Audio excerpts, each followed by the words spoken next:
As the morning train arrives, a young woman named Neu waits on the platform. With the bells ringing, commuters rush to board, eager to claim their usual spots before the doors close. On board, a young student named Hikoi sits flustered, his gaze fixed on the person he secretly loves.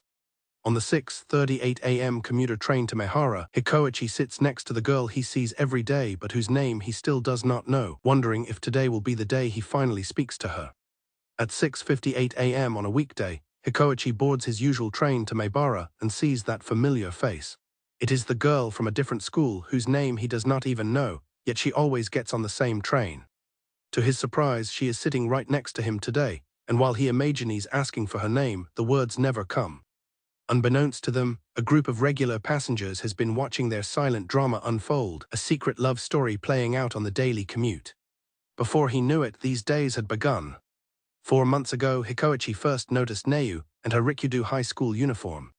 Soon after, the other passengers, including the manager and the office lady, began to notice his constant glances. 3 months ago, his panic was palpable when he could not find her on the train, wondering if he had gotten on the wrong coach. His frantic search did not go unnoticed by his secret audience. 2 months ago, when Neu finally sat next to him, Hikoi was so happy he could barely contain himself, trying hard not to look creepy. The university student pointed out to the others how brightly he was blushing, certain that the boy was in love. The passengers, now communicating via group chat, had been following the saga for a few months. The manager grew impatient, urging the boy to confess, but the office lady wanted the suspense to continue. The university student argued it was not so simple, challenging the manager to try confessing to the office lady. The manager's practice confession to the office lady ended in disaster, with her shuddering in disgust. This proved the university student's point that a stranger's affection is met with wariness, and Hikoi likely understood this. The group concluded that Hikoi must get acquainted with Neu first, before his time runs out. The passengers wished for a scenario where talking would feel natural for the two. The manager suggested exchanging contact info, a plan the office lady found amusing, while the university student worried about the execution. Hikoi agonized over finding the right approach to talk to her naturally. He knew he needed to find the perfect opportunity. Suddenly, an exclamation from the university student drew everyone's attention. He pointed out a keychain on Neu's bag from the online game Gansin. The office lady and manager realized it was the same keychain Hikoi had on his bag. The passengers gulped in anticipation. This was the perfect opening. With his heart pounding, Hikoi prepared to seize the moment. The other passengers watched intently, their own hearts racing with anticipation. He turned to the girl beside him, pointed to the matching keychains and finally spoke, asking if she liked Gansin. To everyone's shock, another passenger, Gansin, mistakenly thought Hikoi was speaking to him and confirmed his own love for the game, leaving Hikoi mortified. The supporting cast was horrified by the misunderstanding as Gansin tried to bond over their shared interest. The situation grew more complicated when Gansin, oblivious, turned and asked Neu if she also liked the game. The other passengers could only watch in disbelief at the unexpected twist. Hikoi looked on, stunned. Neu also seemed to have never expected such a development. Blushing, Neu admitted that she did like Gansin, though she felt like a poser for only starting it because it was trendy. Moved, Gansin reassured her that her reasons did not matter and that liking things is not a competition, a sentiment that impressed the others. The other passengers were moved by his gentle words. Feeling a sense of destiny, Gansin then asked Hikoi if he would like to play Gansin together, a development the passengers saw as a chance for Hikoi to finally connect with Neu. The situation derailed once more as Gansin misinterpreted the moment, smugly believing the invitation was for him. The other passengers were exasperated by his ego. As the train reached Sakuranamiya station, Hikoi yelled that the invitation was not for him, while Gansin happily noted they were getting off at the same stop. Though the day's events were chaotic, the passengers agreed that Hikoi had made a big step forward by finding common ground. Just then, a friend named Himry greeted Neu. The passengers watched, realizing Neu had a friend with her. Himry pointed out how red Neu's face was, but Neu stammered that it was nothing.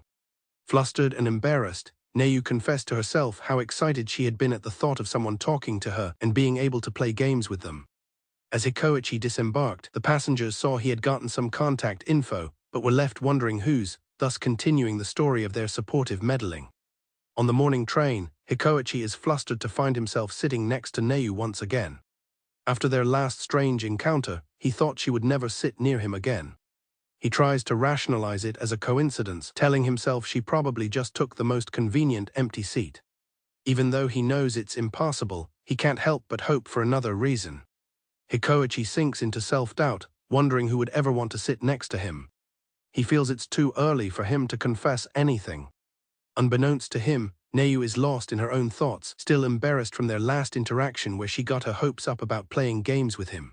The other passengers on the train are fully aware of the brewing romance. The university student muses that the two might have an unrequited crush on each other, while the office lady observes that Neu always seems sad. The manager comments that the morning's tension is making his blood pressure rise.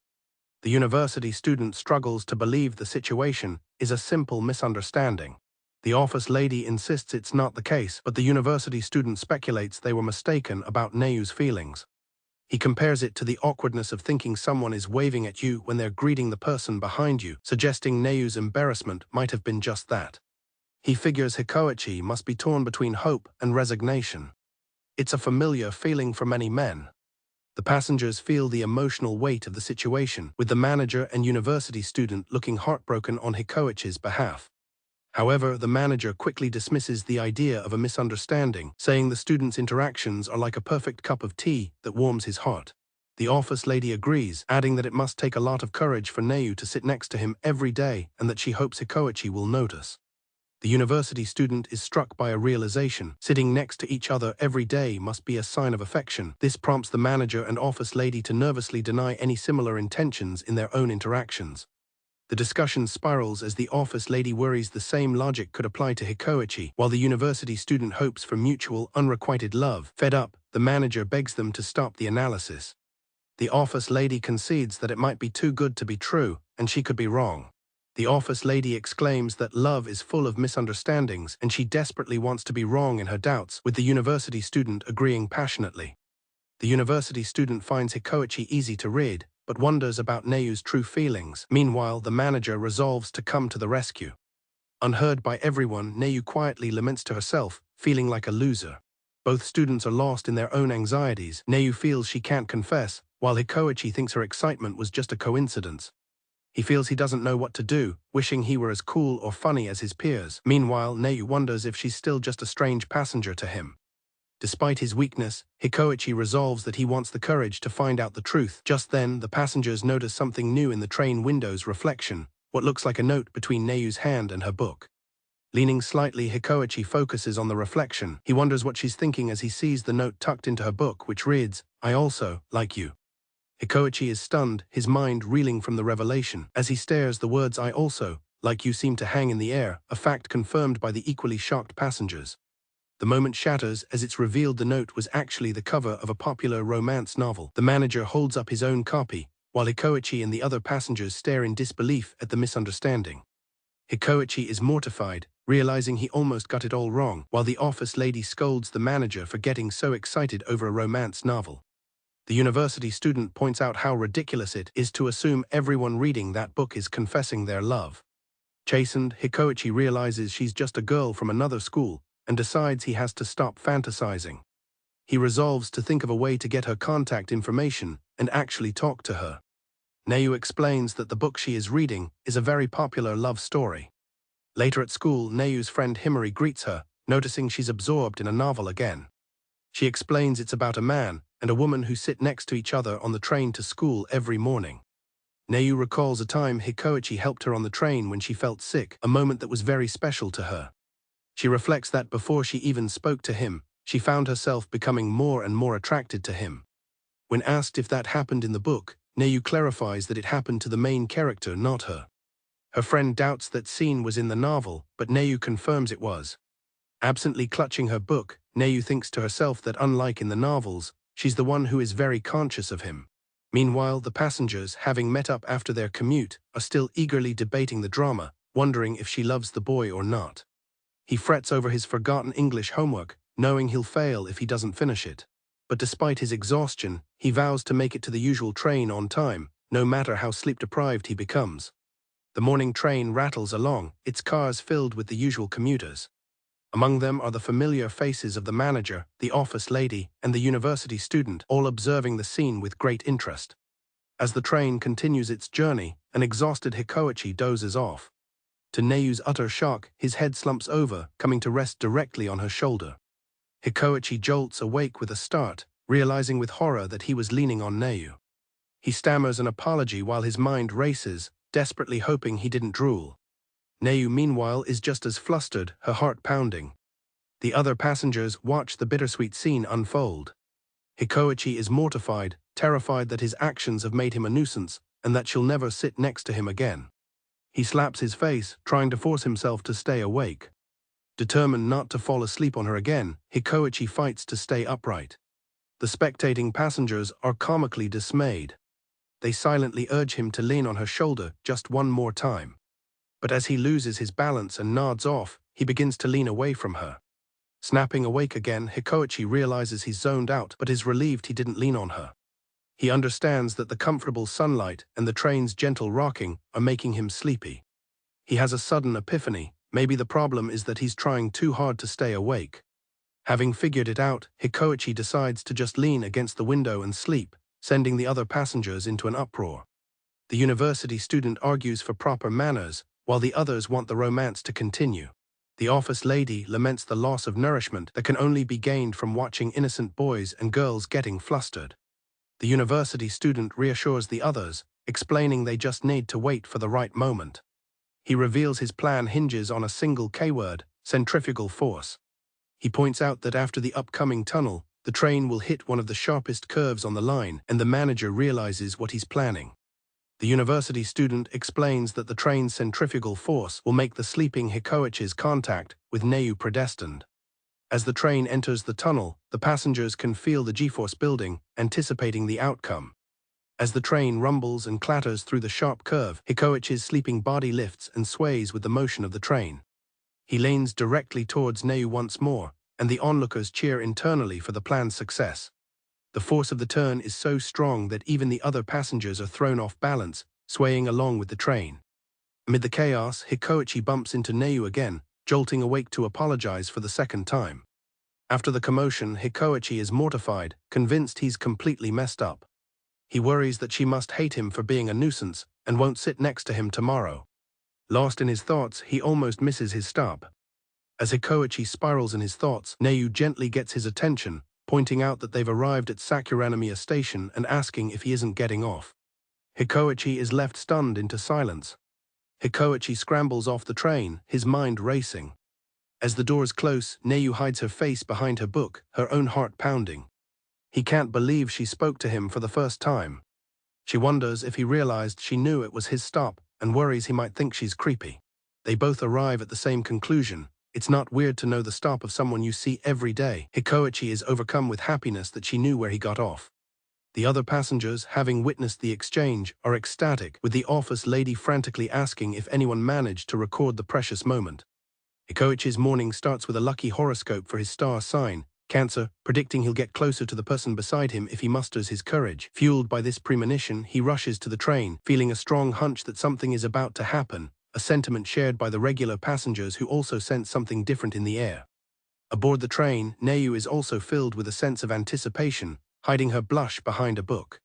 Hikoi mentally prepares to thank her for the previous day, determined to act normal. As the train arrives at Himry station, he panics as the words of his horoscope flash through his mind, his opportunity seemingly lost. As Neu stands to leave, Hikoi thinks his hunch must have been mistaken. Yet feeling the courage from his horoscope was real, he steels himself, determined to finally speak to her. He manages to call out a greeting, wanting to thank her for yesterday. However, Hikoichi's greeting was not for Neu. To the absolute shock of the onlookers, he was speaking to Gansin, an older man who is surprisingly delighted by the encounter. The manager and the office lady stare in disbelief, realizing the boy's odd demeanor was directed at this complete stranger. The man, it turns out, is a fellow fan of the online game Gansin, and even has a matching keychain, making him an unexpected third wheel. He reveals he is also a Cancer, inadvertently fulfilling the horoscope's prediction. The onlookers are horrified by this turn of events. The office lady suddenly notices Neu is still on the train, watching the entire exchange. The onlookers spot Neu nearby, her face flushed with embarrassment as she hides behind her book. They debate the complex situation, with the university student noting that the friendly conversation about their shared game is precisely the problem, as it traps Hikoichi. The university student outlines the worst-case scenario. Neu might assume Hikoichi and the older man are friends and give up her seat to him out of politeness.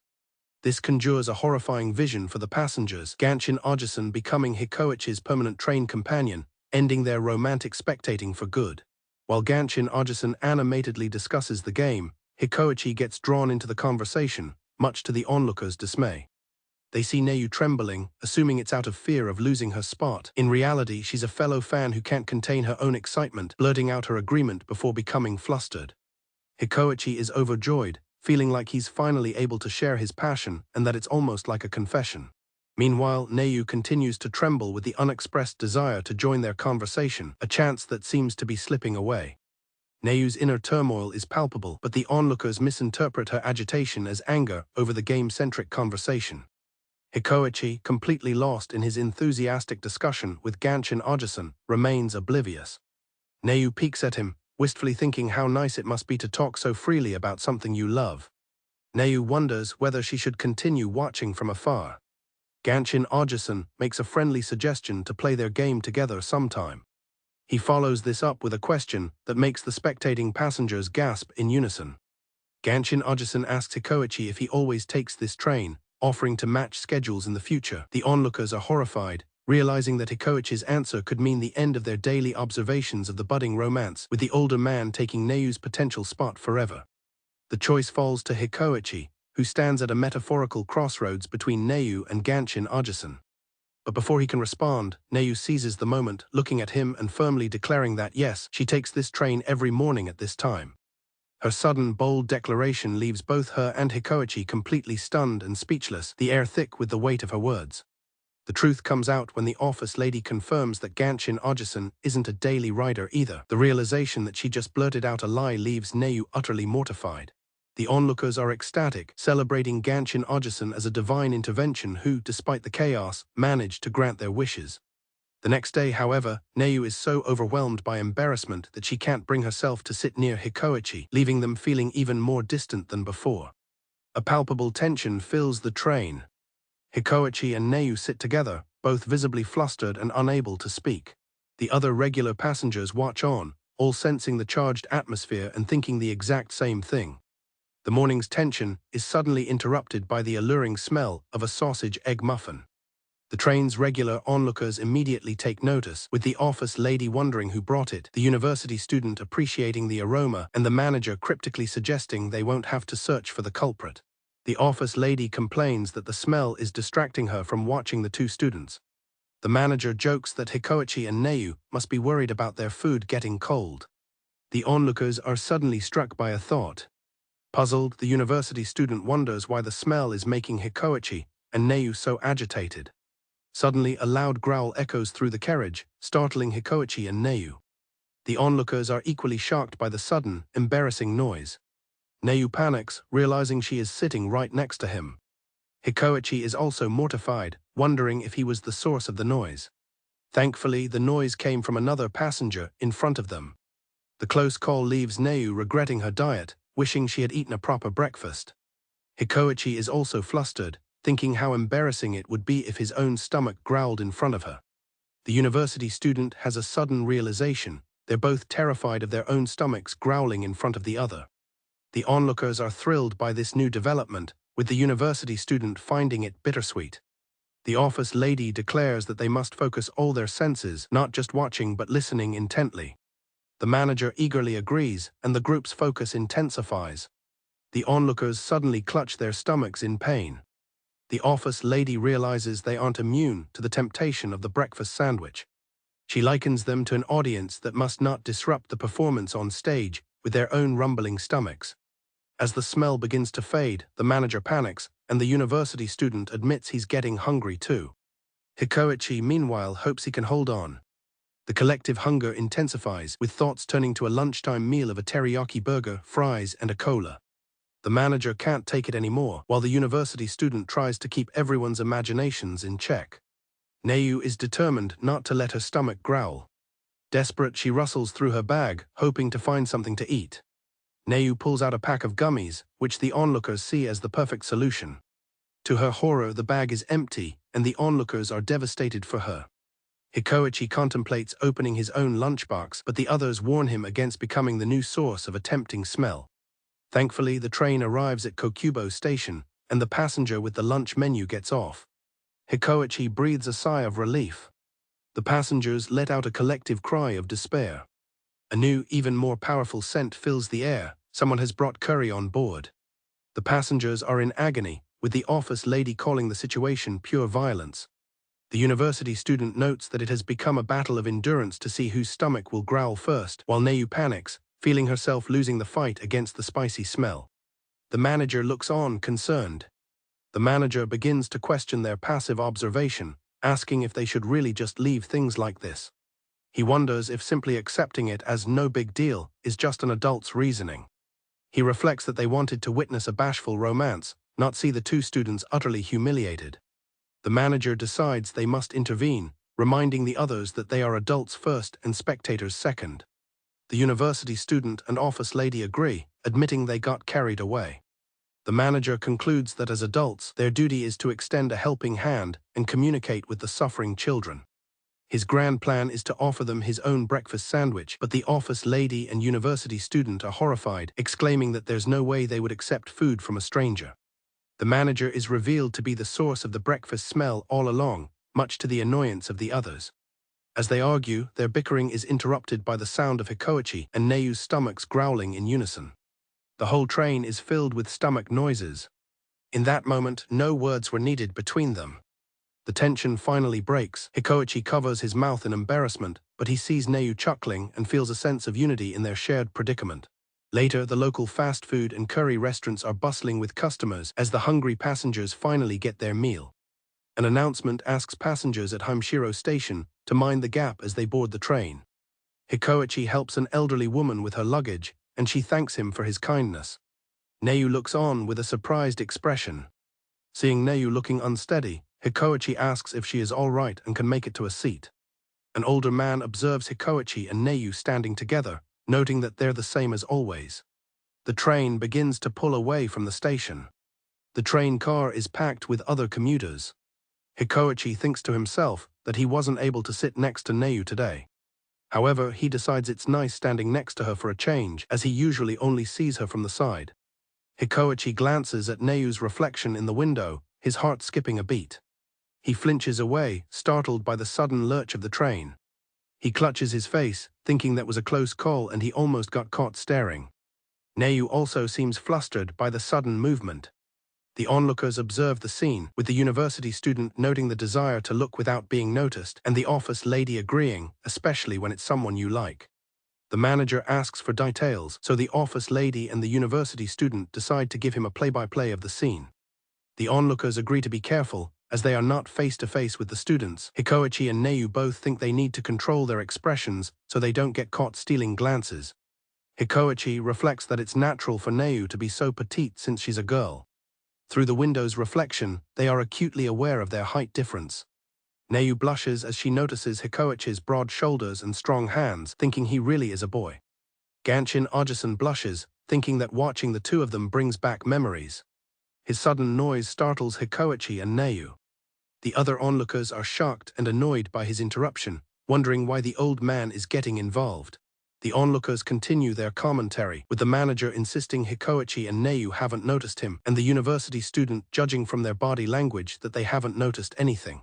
The office lady finds it unbelievable that they haven't noticed each other's feelings, as it seems so obvious from an outside perspective. The university student explains his theory. Before they were sitting too close to see, but now the reflection acts as a mirror between them.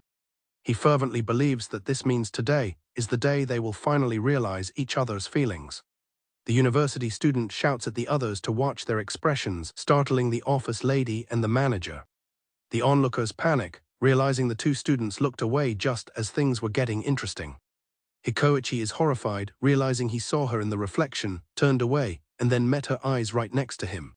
He now understands what it means to steal a glance. Hikoi feels strange, knowing he shouldn't look but unable to help himself. He can't believe he's standing right next to the girl of his dreams, thinking this is the first time they've been face to face like this. He tells himself to calm down, just as their eyes meet perfectly. He is utterly shocked by the direct eye contact.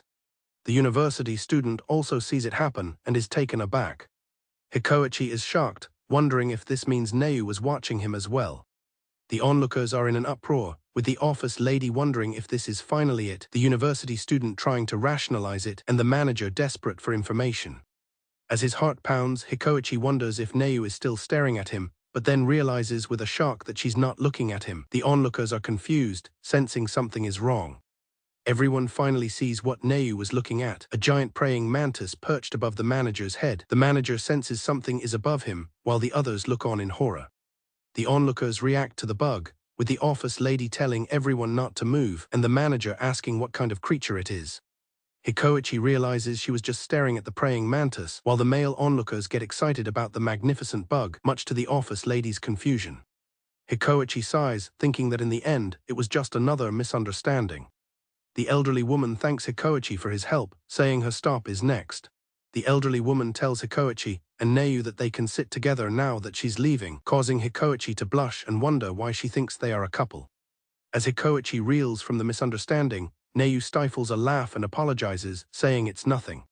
With their hearts pounding, Hikoi and Neu are left in an awkward silence. Neu worries about being caught staring, while Hikoi is mortified that the woman thought they were a couple.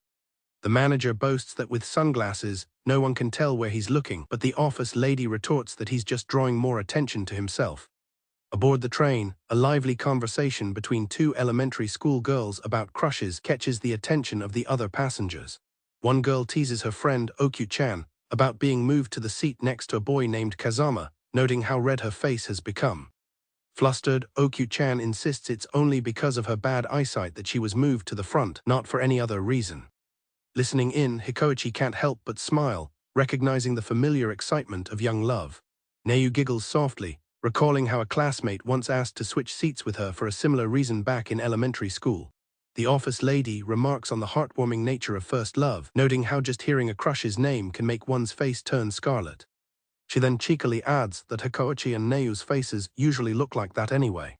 The regular onlookers, including Hikoi and Neu, share knowing smirks, realizing they're not so different from the young students. The manager observes that from a high schooler's perspective, elementary students seem young, much like how adults view high schoolers. Meanwhile, the elementary school drama continues as one girl asks the other if she plans to confess, only to be met with a flustered denial. Okyu-chan confesses she's perfectly happy just being near her crush, a sentiment which Hikoi deeply understands. Neu reflects that she doesn't have grand expectations either, finding excitement in the small possibilities and what-ifs. Neu suggests that it's these quiet, everyday moments that should be cherished, and Hikoi silently agrees. The adult onlookers watch them with fond smiles, also enjoying the peaceful moment. The elementary school girl decides she wants to nurture this budding feeling over time, like a small flower. The peaceful mood is shattered when Mace-chan bluntly asks what's to stop someone else from swooping in and stealing Kazama away. This harsh dose of reality strikes Hikoi and Neu like a physical blow, their faces freezing in shock. Neu stammers, realizing that love has its own pace for different people, while Hikoi agrees. The university student thinks this turn of events might actually be a good opportunity for them. The university student muses that while the elementary schooler's point is harsh, it's true that reality can be cruel. He suggests this might be the drastic stimulus Hikoi and Neu need to move to the next stage. The office lady is horrified, questioning if they're really using elementary school romance as shock therapy, insisting the girls are just trying to act grown-up. The conversation takes an even more mature turn, as Mace-chan advises that guys can get arrogant when they know you like them. The onlookers are swept up in the drama, with the manager finding the things elementary school girls think about to be scary. Mace-chan adds that you can't let a guy get too comfortable, even after a kiss, as you must always make him feel a sense of danger. The university student worries this might be too much stimulation for Hikoi and Neu. The mere mention of a kiss sends Hikoi and Neu reeling in shock. The office lady admits that while Mace-chan is acting too mature, the university student asks if she prefers to be the one spoiling or the one being spoiled. Okyu-chan asks for advice, worried that Kazama might be a flirt, but her friend begins to reassure her. In a shocking twist, Okyu-chan reveals that boys who shower you with gifts are the most fun to play with. The office lady screams, unable to believe this is the same girl who was just happy to be near her crush. She smirks, adding that it's cute when boys mistakenly think they're the ones in control. The onlookers worry about the effect this conversation is having on Hikoi and Neu. The advanced romantic warfare is too much for Hikoi and Neu, who are left completely dazed and confused. The onlookers declare that they fought bravely, with the manager saying someone should throw in the towel. As the adults lament the high schoolers' defeat, the office lady looks over and notices something has changed. Hikoi grits his teeth, admitting to himself that age is irrelevant and these girls are far more advanced than he is. Neu, equally determined, wonders about the romantic techniques she's hearing. In unison, they both pull out pens and notepads, ready to learn. With intense focus, Hikoi and Neu begin taking notes, determined to learn the secrets from these junior masters of love. Their sudden studiousness shocks the onlookers, who realize that Hikoi and Neu have matured before their very eyes. The adult passengers cry out in exasperation, realizing the flaw in the student's plan. The office lady compares it to showing a magic trick to someone who already knows the secret, though she admits part of her wants to see them try. Okyu-chan poses a new advanced question to her friend. How do you get a boy to say he likes you without having to confess first? The other passengers lean in, eager to hear the answer as Okyu-chan's ultimate love technique is about to be revealed. The onlookers are on the edge of their seats, waiting for the answer.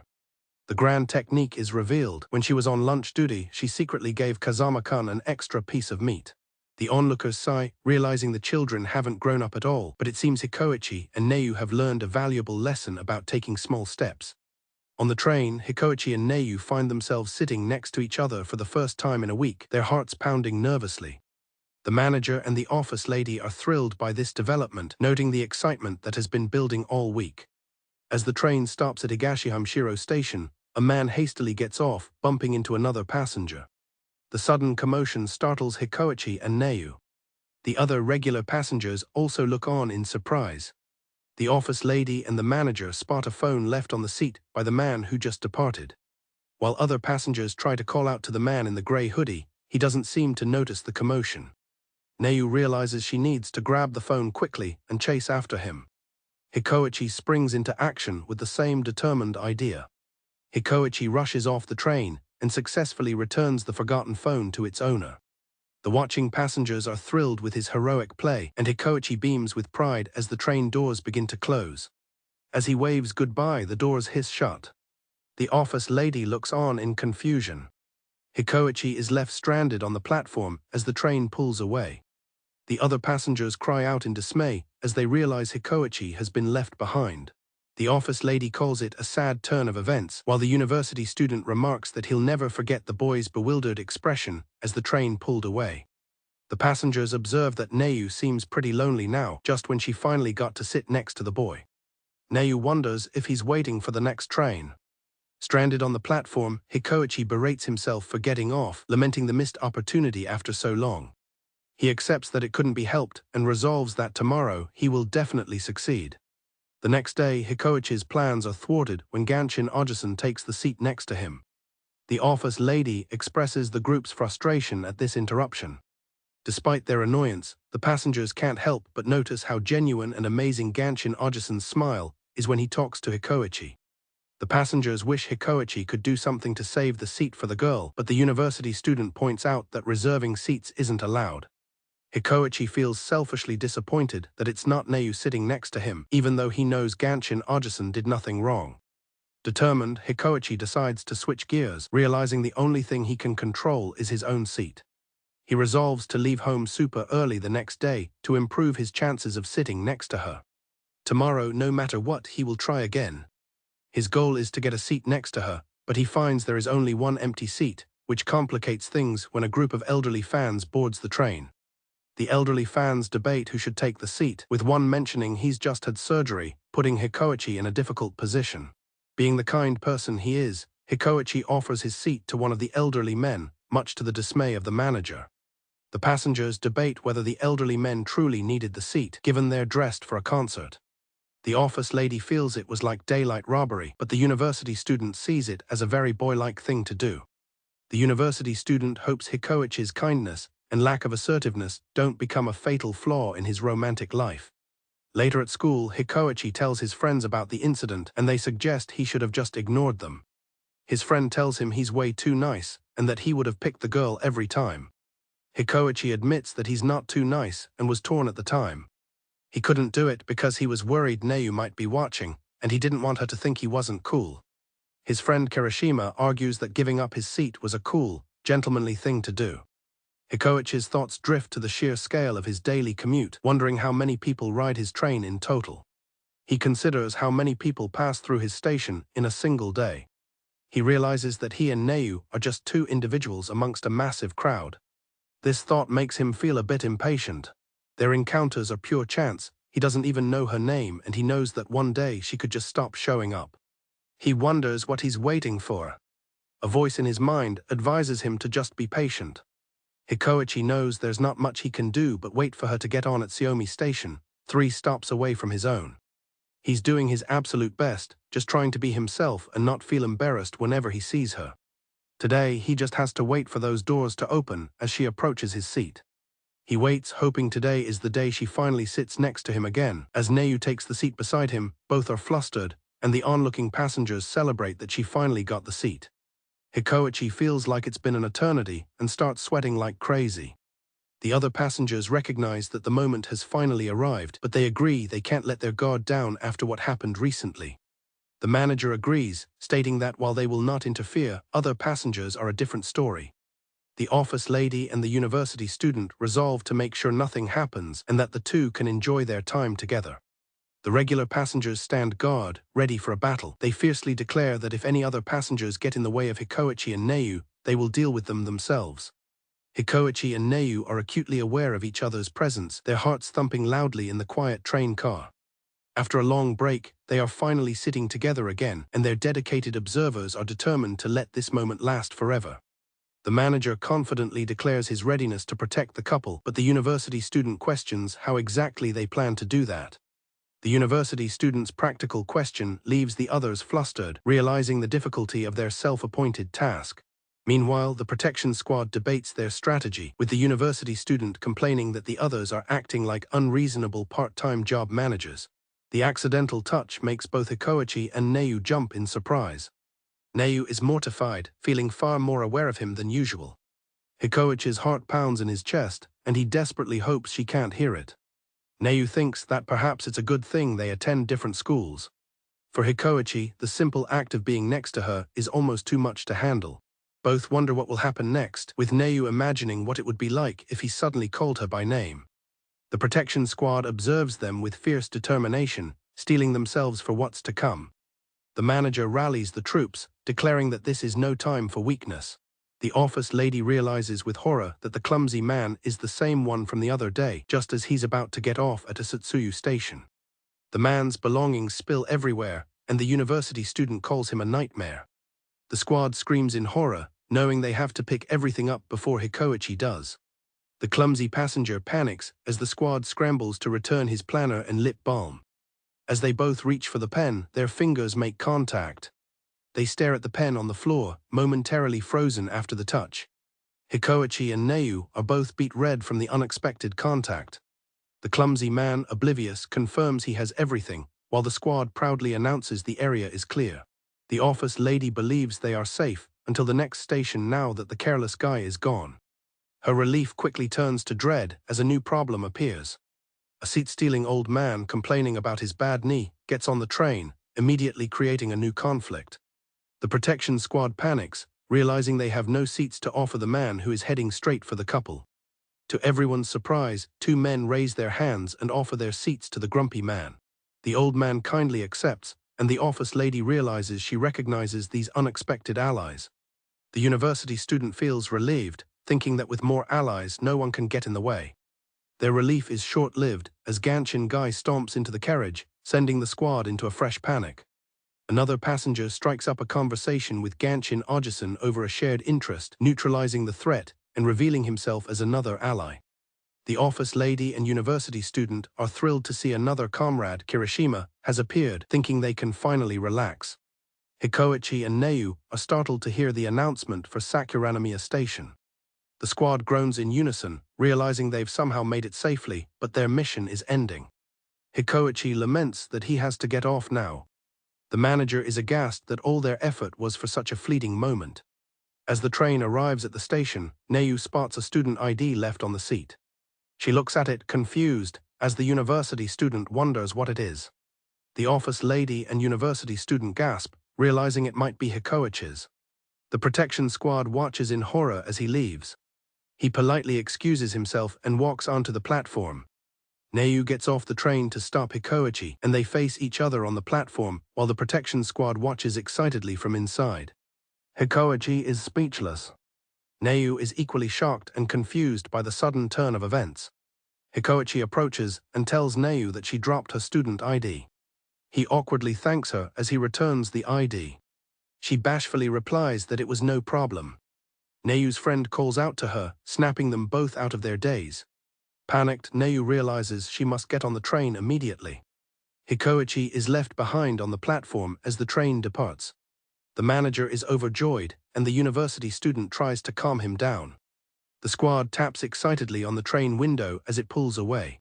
The office lady exclaims that because of her friend and his student ID, they both definitely know who the other is. Hikoichi is stunned, realizing her name is Neu.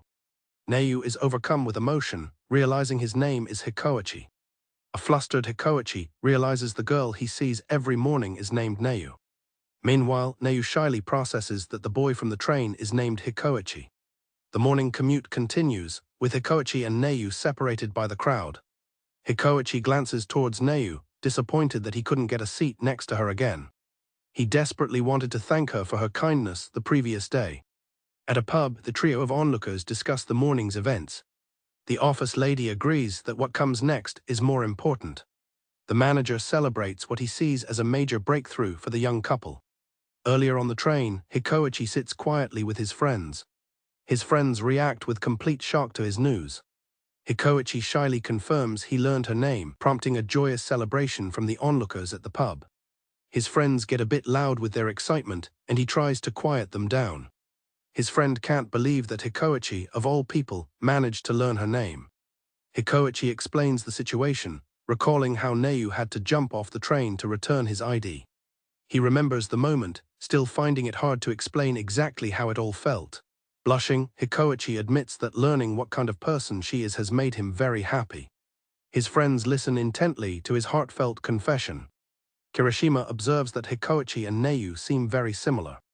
The manager gets weepy and emotional, declaring that Hikoichi is falling in love all over again. They muse about how intense Hikoichi's after-school interactions might be, given his morning demeanor. The conversation turns to whether knowing names actually changes anything, though the manager insists it's a huge step. Meanwhile, Hikoichi's friends on the train also wonder what he'll do now that he knows her name. Hikoichi is taken aback when his friend suggests searching for her on social media. The university student gets carried away with the idea, realizing it could open up a whole new way for them to connect. The group at the bar debates the idea, worrying that their relationship might progress somewhere they can't watch over. The university student checks his phone, but finds no results for Neu. Hikoichi's flustered denial makes it obvious to his friends that he's already tried searching for her. The onlookers correctly guess that Hikoichi would search for her, even while feeling guilty about it. The university student reports that he can't find an account for Hikoichi either. They reflect on how getting worked up over a name is the epitome of youth. They brainstorm classic moves of a person with a crush, from engineering run-ins to singing love songs with substituted names. The group chuckles, certain that Hikoichi would try some of these classic, if slightly childish, tactics. Hikoichi panics when his friends ask to see his eraser, confirming their suspicions that he wrote her name on it. One friend laments that only Hikoichi gets to enjoy his youth this way. Hikoichi wonders if he's really that easy to figure out. His friend whispers a new plan to Kirishima, noting that they know her name and school. The friend proposes that Kirishima could use his connections to get Neu's details.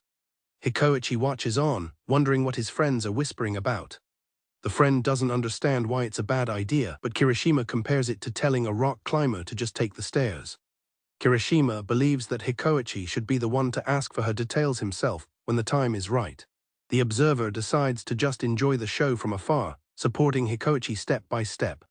Their social media search comes up empty. They conclude that perhaps Neu doesn't use social media. Hikoichi tells himself to stop searching, knowing it's no use but continues anyway. Neu lies on her floor, phone in hand, thinking that searching so hard isn't good. Hikoichi tries to calm his racing thoughts.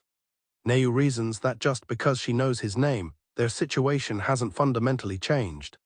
Hikoichi lies in bed, lost in thought.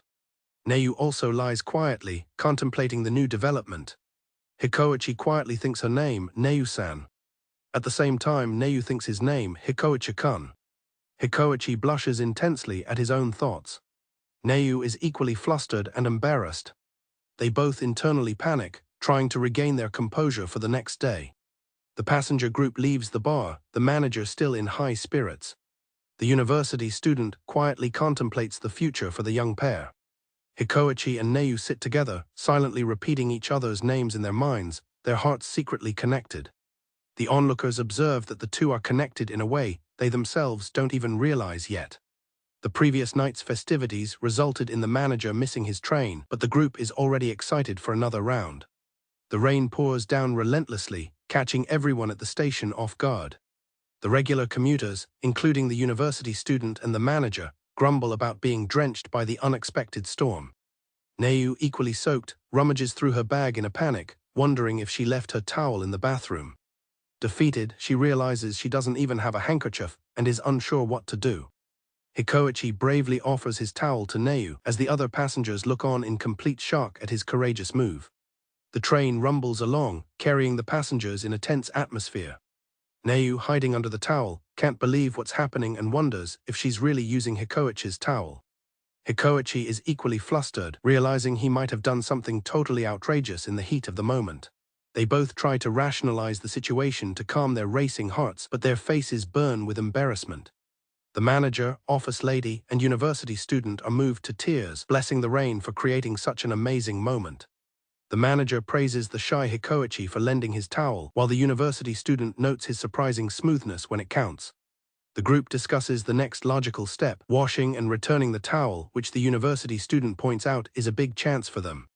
However, the university student begins to consider a potential complication.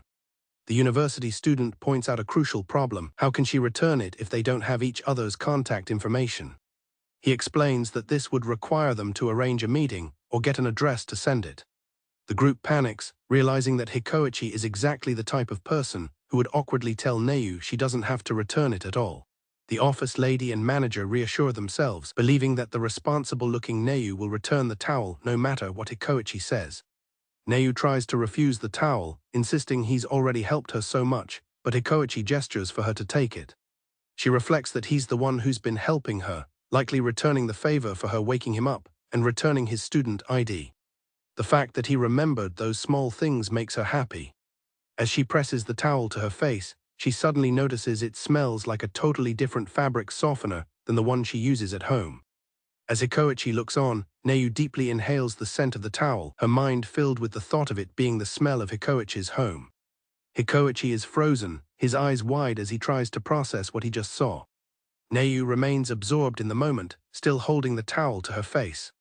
The manager and the others are completely speechless, their mouths agape in shock.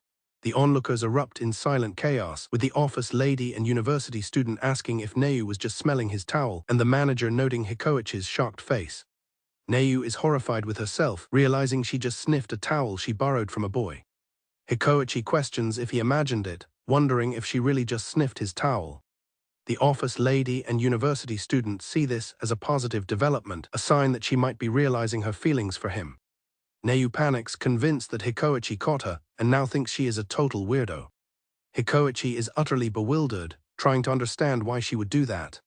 His mind races towards a terrible and incorrect conclusion spurred on by the manager's silent encouragement.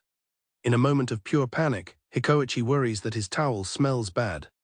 As Hikoichi apologizes, thinking he gave her a smelly towel from the club room, the onlookers realize he's completely misunderstood the situation, while Neu tries to deny it. Neu is at a loss for words, unable to clarify the situation. Hikoichi is mortified, convinced he knows the towel smells bad, while Neu is speechless, not knowing how to respond. He insists on taking the towel back immediately, asking if she's dry now. The onlookers are frantic, with the office lady telling him he's ruining his chance and the manager urging him to have more confidence. Neu feels responsible for the misunderstanding she caused by sniffing the towel and resolves to clear this mess up somehow. She gets an idea: if she can get Hikoi to smell it himself, he'll see that it doesn't smell bad. She recoils in horror, realizing she's about to hand him a towel she was just using to wipe herself. They argue over the towel, with Neu insisting she'll wash and return it, and Hikoi telling her not to worry. Their argument gets more frantic, with Neu offering to buy a new one and Hikoi claiming he needs it for gym class anyway. Hikoi apologizes for making things awkward, but Neu jumps up, insisting that's not it and she's not just being polite. In a bold move, Neu grabs Hikoi and confesses that she sniffed the towel because it smells really good, specifically because it belongs to him. The onlookers are stunned by the sudden turn of events. Hikoi is completely stunned, blushing furiously as he tries to process her words while she leans in close. The office lady realizes what's happening just as Neu backpedals, claiming she was just noticing the scent of a different fabric softener. Hikoi and Neu are flustered after being so close, with the onlookers in shock that she almost said his name out loud. The next day, Neu thanks Hikoi and returns his towel. The group laments that they still haven't exchanged contact details, much to the university students' frustration. On the train, Hikoi reflects on his recent interactions with Neu, feeling that things have been progressing well. Thanks to the student ID and towel incidents, they've been able to speak more. He feels a glimmer of hope, a stark contrast to when he believed his one-sided crush on a girl whose name he didn't even know would lead nowhere. As the train pulls into Hamshiro Station, Hikoichi's hopeful daydream is abruptly interrupted. He is startled to see the familiar group of commuters looking panicked. A young man named Sakurai apologizes to Neu for keeping her up late with his problems. She warmly reassures him that it's important. Hikoi watches in astonishment as Neu stands with Sakurai, who enthusiastically thanks her and vows to make it the best birthday ever. The other commuters, along with Hikoi, are completely taken aback by this unexpected scene. The onlookers immediately start speculating, with the office lady wondering who the handsome stranger is. The manager worries he might be Neu's boyfriend, but the university student advises them to calm down and listen. They overhear Sakurai talking about upsetting a girl named Shizuku. Meanwhile, Hikoi observes that Sakurai wears the same school uniform as Neu. The situation becomes clear as the university student deduces that Sakurai is Neu's classmate and is seeking advice for his girlfriend, Shizuku's, birthday. Sakurai explains he wants to see his normally grumpy girlfriend smile. This revelation brings a wave of relief to Hikoi, who now understands that Sakurai is not a romantic rival. For reference, Sakurai asks Neu what her ideal birthday with a boyfriend would be, catching her completely off guard. Neu stammers that she doesn't have a boyfriend. Hikoi is stunned to hear her confirm that she's single. The commuters are thrilled at the chance to hear her thoughts on romance. The onlookers realize this is a perfect opportunity to learn Neu's views on love. Panicking internally with Hikoi right behind her, Neu struggles with how to answer. She says that while surprises are fine, she would prefer something simple like a train journey or just playing games together. Neu continues, blushing deeply, that the activity itself wouldn't matter much. On their birthday, she would just want to have her partner all to herself, and for them to have her all to themselves. Her earnest and passionate confession leaves the onlookers completely stunned and blushing. The onlookers are abuzz with excitement over Neu's passionate answer. Meanwhile, Hikoi diligently takes notes on her preferences. The conversation turns back to presents, and Sakurai reveals he's composed a romantic love song. Panicked that her advice might lead to a public flash mob, Neu feels the weight of their happiness on her shoulders. She quickly suggests that anything given from the heart would be cherished. Neu imagines a perfect date scenario, going to an arcade, playing games, and having the cuddly toy they win together serve as the present. The office lady notes that Neu seems to be the type who values memories over expensive gifts. Overwhelmed by the topic, Neu tries to change the subject. The commuters remark that this is the most they've ever heard her talk. Sakurai casually calls her Neu, a level of familiarity that startles Hikoi. Hikoichi's heart pounds at hearing her being called by her first name so casually. The manager also thinks it's too forward. However, the office lady speculates that friends sometimes adopt the same familiarities their loved ones use. The university student senses this must be a significant development for Hikoi. Hikoi reflects on how much they've talked recently. He begins to worry that he's just getting carried away by his own failings and acting foolishly. Hikoichi starts to daydream about what it would be like if he and Neu went to the same school, together from morning until the last bell. There would be no need to struggle to find things to talk about or even learn each other's names. He's sure it all would have happened naturally. He thinks about how he now knows the way she smiles, a thought that wouldn't have crossed his mind before. As the train pulls away, Hikoichi is brought back to reality. He recognizes there's still a long way to go, but feels a sense of progress. A metaphorical slap of resolve snaps Hikoichi out of his thoughts. A voice in his head tells him not to be so impatient. Steeling himself, he knows what he must do from now on. Back on the train, Neu wishes she could talk to Hikoichi as easily and normally as she does with Sakurai. She knows that goal is still a long way off. On the platform, Hikoichi breathes a quiet sigh of relief, happy to have confirmed that Neu doesn't have a boyfriend. Aboard the rattling train, Hikoichi sits beside Neu, who is wearing her summer uniform for the first time. While the manager enjoys the air conditioning, the other commuters gossip about the students. The office lady remarks that Neu's summer uniform is something special, expecting Hikoichi to be thrilled, but the university student expresses some doubt. The office lady points out that Hikoichi hasn't once glanced at Neu, questioning if he's bothered by the events of the other day. The university student suggests that perhaps after all the time spent getting closer to Neu, Hikoichi now feels insecure. He continues his theory, suggesting Hikoichi feels he can't compete on the same level as her friends or classmates and is at a loss. Hikoichi's internal thoughts confirm his distress as he wonders what he should do. A loud gurgle erupts from Hikoichi, who realizes with horror that his stomach is killing him. The commuters are startled by the sound, and the office lady observes that Hikoichi looks like he's in a lot of pain, while the manager claims to know the cause. The manager messages the group that Hikoichi must have a stomach ache, but the others immediately text back, accusing him instead. The office lady chides the manager for his fizzy drinks, though he claims he's feeling fine now. The university student advises the manager to get off at the upcoming station, an idea Hikoichi himself is contemplating.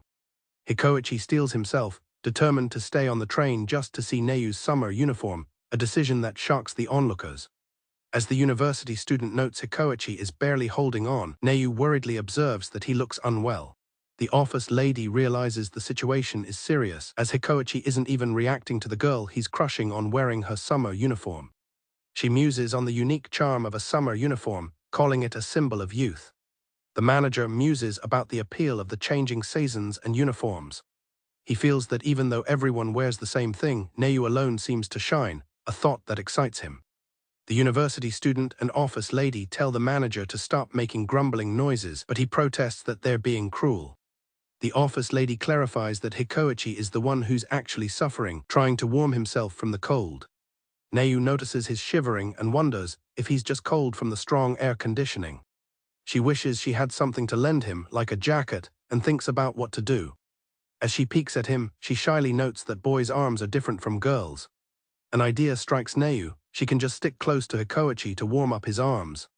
The commuters notice Neu is hiding her face, and the manager worries that she's now suffering from stomach pains as well. The office lady concludes that with Hikoichi spacing out and Neu hiding her face, the situation is worse than they first thought.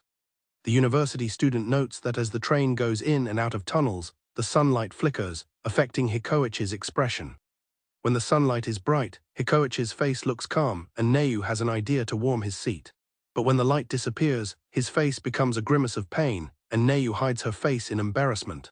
The office lady finally realizes Hikoichi has a stomach ache, and the manager triumphantly points out he'd been saying so. Reaching his limit, Hikoichi decides he must get off at the next station, even if it means missing out on seeing Neu's uniform. The university student confirms that the next stop is Asatsuyu, a small station. They quickly realize the men's restroom probably has only one stall, creating a new problem. The office lady dramatically declares that between Hikoichi and the manager, only one can make it to the restroom first. She begins to remind the manager of a previous conversation, setting him up. The office lady reminds him of his prior statement that they are not simply adults and children, but actors and an audience. The university student agrees, saying those words moved him, and that a good adult would give up the stall for a child in need. Abandoning his previous ideals, the manager declares that it's just two men facing off and they need to give it their all, shocking the others who call him a two-faced liar. The office lady and university student try to stop the manager from getting off, telling him to stand aside for Hikoi. As the train arrives, Hikoi pushes through the crowd to get off, while the office lady cheers him on and the manager protests being blocked. The manager and the others are pushed back by Hikoichi's desperate dash. From that moment, both Hikoi and the manager had only one goal. The manager later recalled being yelled at by a station attendant for running inside the station, while Hikoi remarked that he didn't know he could still run. The next day, the grudge from the incident lingered. The office lady apologized for blocking his path, and it was revealed there were actually 2 stalls. The manager was so annoyed he ignored the group chat for 5 minutes. Neu's friend, the office lady, excitedly shows her a new lip gloss, promising it will make the guy she likes fall for her immediately. While admitting the color is cute, Neu's friend teases her about being interested in someone. A flustered Neu insists she isn't trying to date anyone, and therefore has no use for the lip gloss. Standing on the platform, Neu is shocked to realize she actually put on the lip gloss. She tries to rationalize her decision, telling herself it was only because the color was cute, and not an attempt to appeal to Hikoi. She further convinces herself that it won't look different from normal, as she ate a rice ball right after applying it. As her train pulls in, she realizes she needs to hurry to secure the seat next to Hikoi. The train rumbles along as Neu sits beside Hikoi. Neu begins to wonder if it's just her imagination, or if Hikoi is looking over at her more than he normally does. Watching from nearby, the office lady and the university student confirm that it's not just her imagination, something is definitely catching his attention. The truth is revealed. Hikoi has noticed a grain of rice stuck to Neu's face. The other commuters, the manager, the office lady, and the university student confirm that it's definitely a grain of rice and that it will be embarrassing if she notices. Hikoi thinks to himself that he shouldn't stare, but can't help it. Hikoi finds himself mesmerized by Neu's lips, thinking they have a mysterious charm he can't look away from. He panics, wondering if he has a rice fetish, before realizing the lip gloss is the real reason for his distraction. The office lady and university student see his fidgeting and believe he's noticed the rice, thinking this could be his chance to remove it for her. The office lady gets swept up in a romantic fantasy of Hikoi getting close to remove the rice, like a scene from a shoujo manga. The university student counters the romantic notion, asking if she'd feel the same if the manager were the one to do it, which elicits a cringe from her. The office lady declares it would be impossible if it were the manager, who is offended to be brought into the hypothetical. Hikoi internally debates whether he should tell Neu, but the university student points out that if he says it the wrong way, it could be embarrassing or even come across as harassment. However, the office lady argues that letting her go to school with rice on her face would be just as embarrassing, highlighting the problem. The university student believes that while Hikoi will ultimately tell Neu, his attempt is destined to backfire. He urges the others to just imagine the possibilities. They all imagine various cringeworthy ways the situation could unfold, agreeing that having such things pointed out is a social disaster. The commuters lament that kindness can sometimes create tragedy. Hikoi compares himself to his friend Kirishima, who he thinks could handle this smoothly, but steals his resolve to act. He concludes that the best way to avoid embarrassment is to get the rice off before she or anyone else notices. As he searches his bag for something to remove the rice indirectly, the commuters watch in shock. The commuters are horrified by the thought that Hikoi might be planning to snipe the rice off her cheek with a rubber band. Hikoi immediately rejects the crazy idea, and the commuters agree he's trying to do the right thing without embarrassing her. They decide it's unrealistic to remove it without her noticing, so the best course is to help her notice it herself. The office lady is shocked again, wondering what he's planning now. He attempts to signal the problem without words by putting a grain of rice on his own cheek. The manager understands his strategy, but the office lady points out that a man sitting across from them is giving Hikoi a very confused look. The office lady marvels at the ingenuity of his plan, despite how embarrassing it is for him. The university student questions whether this daring plan to sacrifice his own dignity will succeed. The commuters yell abort as Neu makes the same bewildered face as the man sitting across from them, completely misinterpreting the signal. As they approach the next station, Hikoi realizes he's running out of time. Neu wonders why Hikoi keeps looking at her, and the office lady silently begs her to notice. Finally, Neu questions if he's pointing at her mouth, and she touches her cheek as the manager exclaims in suspense. Neu mistakenly concludes that Hikoi noticed her lips, believing it to be the power of the trendy lip gloss. Hikoichi realizes he can't let her get embarrassed at school and can't worry about how he does it anymore. He musters his courage and gets her attention, much to her shock. The manager and the others watch in disbelief as he prepares to speak. Neu's heart pounds as she thinks Hikoichi is talking to her because of the power of the lip gloss. As Hikoichi struggles to find the words, the office lady warns that saying it out loud will do the most damage. The university student desperately pleads for Hikoichi to stop while he still can, as he leans in closer to a stunned Neu. Hikoichi leans in and whispers to Neu that she has a grain of rice on her cheek as the commuters watch, emotionally overwhelmed by the climax of the situation. Neu's mind goes blank with the realization. Her expression shifts to one of pure shock. The full horror of the situation washes over her. She frantically asks where the rice is and since when it's been there. She recalls her earlier thought about him glancing at her more than usual. She remembers attributing it to the power of the lip gloss. Deeply embarrassed, Neu puffs out her cheeks in frustration. Neu, completely mortified, insists to Hikoichi that this has never happened before and she's not a messy eater. As the train is unavoidably shaken, Hikoichi exclaims that grains of rice are not a trend while the other commuters look on. On the train to Sakuramiya station, Hikoichi is flustered, feeling he couldn't find the right words again. Nearby, Neu is mortified for the second day in a row, hiding her face in her hands as her friend Himry asks what's wrong. The regular commuters observe the scene, with the office lady trying to console Neu, while the university student notes the repeated embarrassing incidents. Himry is shocked to learn that Hikoichi not only lent her a towel previously but also pointed out a grain of rice on her face, solidifying his pattern of helping her out. Himry asks if it's just a coincidence that Neu and Hikoichi always sit together, a suggestion Neu frantically denies. The commuters, meanwhile, are listening in with rapt attention, feeling like they're getting a backstage pass to the drama. Realizing Neu is too shy to confess anything, Himry decides to try a different tactic. Himry points out that if Hikoichi is going to such lengths to help, it must mean something more. Neu admits that she had considered thanking him. She explains that she thought about giving him something when she returned his towel, much to the office lady's excitement. She agonized over the perfect gift, from store-bought things to homemade cookies, but felt it might be too much. Her greatest fear was that he would find her gesture weird and start taking a different train to avoid her. The commuters are stunned by Neu's intense anxiety, with the university student questioning if they're really still talking about a guy who just happens to sit near her.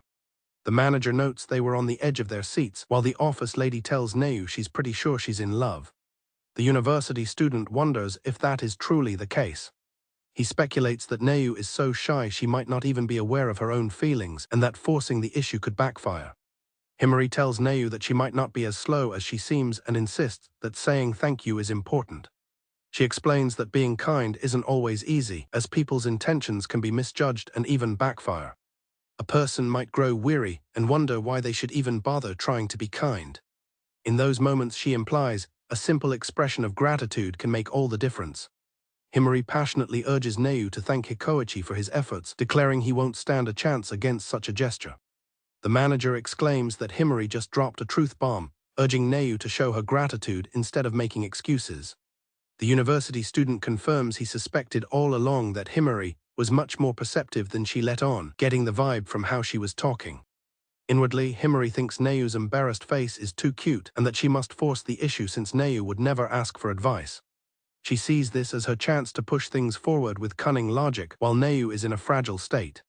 The commuters have a collective epiphany. Himry is one of them, another guardian angel watching over the budding romance between Neu and Hikoichi. The university student proclaims Himry the leader of the Neu x Hikoichi extremist faction, a predator who can directly influence the situation. While the manager worries about the fast pace, the office lady is thrilled, having grown impatient for progress. Neu still hesitates, saying she knows giving thanks is the right thing to do. Neu admits she's worried a thank you gift would be misinterpreted, as Himry leans in with a look the office lady finds terrifying. The commuters panic, with the office lady shouting for Neu to wake up to Himry's temptation. Himry poses a critical question to Neu: does she decide whether or not to thank someone based on who they are? The question leaves Neu speechless, and the commuters marvel at Himry's naive yet effective tactics. Realizing Himry is right, Neu agrees that it shouldn't matter who the person is, so Himry immediately makes plans to go gift shopping next weekend. The commuters are amazed, with the manager marveling at how far ahead Himry planned this. Internally, Himry celebrates her genius, wondering if she should change her name to Cupid. Neu thanks Himry, feeling less nervous now, while Himry piously claims to just want good deeds to be rewarded. Himry smugly tells herself Neu should be grateful for her overflowing talent. The commuters excitedly anticipate what will happen next, with the manager cheering Himry on. To the starstruck Neu, Himry appears as a charitable goddess, promising to guide her and bring a little happiness to a kind person. With everyone on board, Himry triumphantly announces their new mission, the plan to impress Hikoi-kun with a thank-you gift. The commuters suddenly grow suspicious, asking Himry how she knew the boy's name was Hikoichi. Himry casually explains that she was standing right next to Neu when she mumbled his name to herself. She then brightly reassures Neu that she'll always be her friend and would never try to take advantage of her. Suddenly, Neu snaps out of her daze, grabbing a thick book and shouting at Himry that it's not like that at all, shocking the commuters. Neu declares she's never consulting with Himry again, while the university student offers his own services for the future. Neu notices that even Hikoichi is studying today, while he wonders if she is also preparing for her finals. The regular commuters, including the manager, the university student, and the office lady, observe the pair and correctly guess they're studying for finals, which brings back memories for the office lady. Neu peeks over, thinking Hikoichi is studying English from his vocabulary cards. Meanwhile, Hikoichi peeks at her book, concluding she must be studying world history. Neu thinks to herself that Hikoichi looks happy, despite them going to different schools. Hikoichi feels a quiet joy at the thought of sitting side by side with Neu while studying. The manager can easily picture them studying hard together, while the office lady romanticizes the scenario as a classic unrequited love story where the presence of a crush makes the hard work bearable. The fantasy bubble bursts as Hikoichi and Neu are startled back to reality, realizing they can't possibly focus. The commuters, however, are excited for the unfolding drama. Hikoichi is frustrated with his inability to focus, determined to do well in his finals. He suddenly notices that Neu's textbook is the same one used at his own school. This leads him to the joyous conclusion that he and Neu must be in the same grade. He excitedly wonders if their tests might be the same, opening up the possibility of them quizzing each other and truly studying together. Overwhelmed by his thoughts, Hikoichi slaps his own face and scolds himself for getting distracted from his studies. The office lady notes that he seems to be paying more attention to Neu than usual. The university student suggests this might be similar to the mirroring effect. He elaborates that this is a reversed version, where doing the same action as someone makes you feel closer to them. The commuters realize this means the situation is making Hikoichi and Neu feel unusually close to each other. As the university student explains their intimate connection, both Hikoichi and Neu are overwhelmed, thinking they can't possibly study like this. Hikoichi decides he needs to calm down and block everything out with his headphones. He closes his eyes and takes a few deep breaths, managing to calm himself down. Hikoichi attempts to review his studies without sight or sound, believing his focus is returning. He exhales, trying to center himself. Suddenly, a faint but pleasant smell distracts him, and he realizes what it is. Hikoichi realizes the scent is coming from Neu's shampoo. This new distraction completely shatters his composure, causing him to cry out in frustration, much to the confusion of the other passengers. The office lady admires what she perceives as Neu's unwavering concentration. But the university student points out that if she looks closely, she'll see that's not the case. The office lady realizes Neu is only pretending to study and is actually checking her reflection, leading the manager to declare her even less focused than Hikoichi. Internally, both Hikoichi and Neu are struggling to stay focused, while the commuters lament that this is the most distracting study environment possible. They both pull out a classic study aid, colored sheets used to hide answers, a technique the commuters instantly recognize. Seeing Hikoichi's determination, Neu resolves to match his effort. Hikoichi is determined not to use his proximity to Neu as an excuse for getting a bad grade. Neu reflects on the fact that despite sitting together, she'll never be able to attend the same school as him or become his classmate. Hikoichi feels a surge of motivation, believing he can get good grades because Neu is right there beside him. The university student watches them, convinced that they will be able to make each other shine. The office lady exclaims that they're literally shining light on each other as the manager identifies the source as their study sheets, which are blinding the other passengers. The reflected light causes a clumsy exchange where Hikoichi and Neu both rush to apologize to one another. After the commotion, a gloomy mood settles over Hikoichi and Neu. As Hikoichi frantically thinks he needs to get off, the commuters reflect that at least they enjoyed watching them again. Neu sighs, feeling she couldn't concentrate at all, and ended up bothering Hikoichi as they've already arrived at his station. She berates herself for what she did, feeling that she only imagined they were studying together. As he is leaving, Hikoichi turns around and tells Neu that they should both do their best studying for the exams. Completely taken aback, Neu enthusiastically agrees.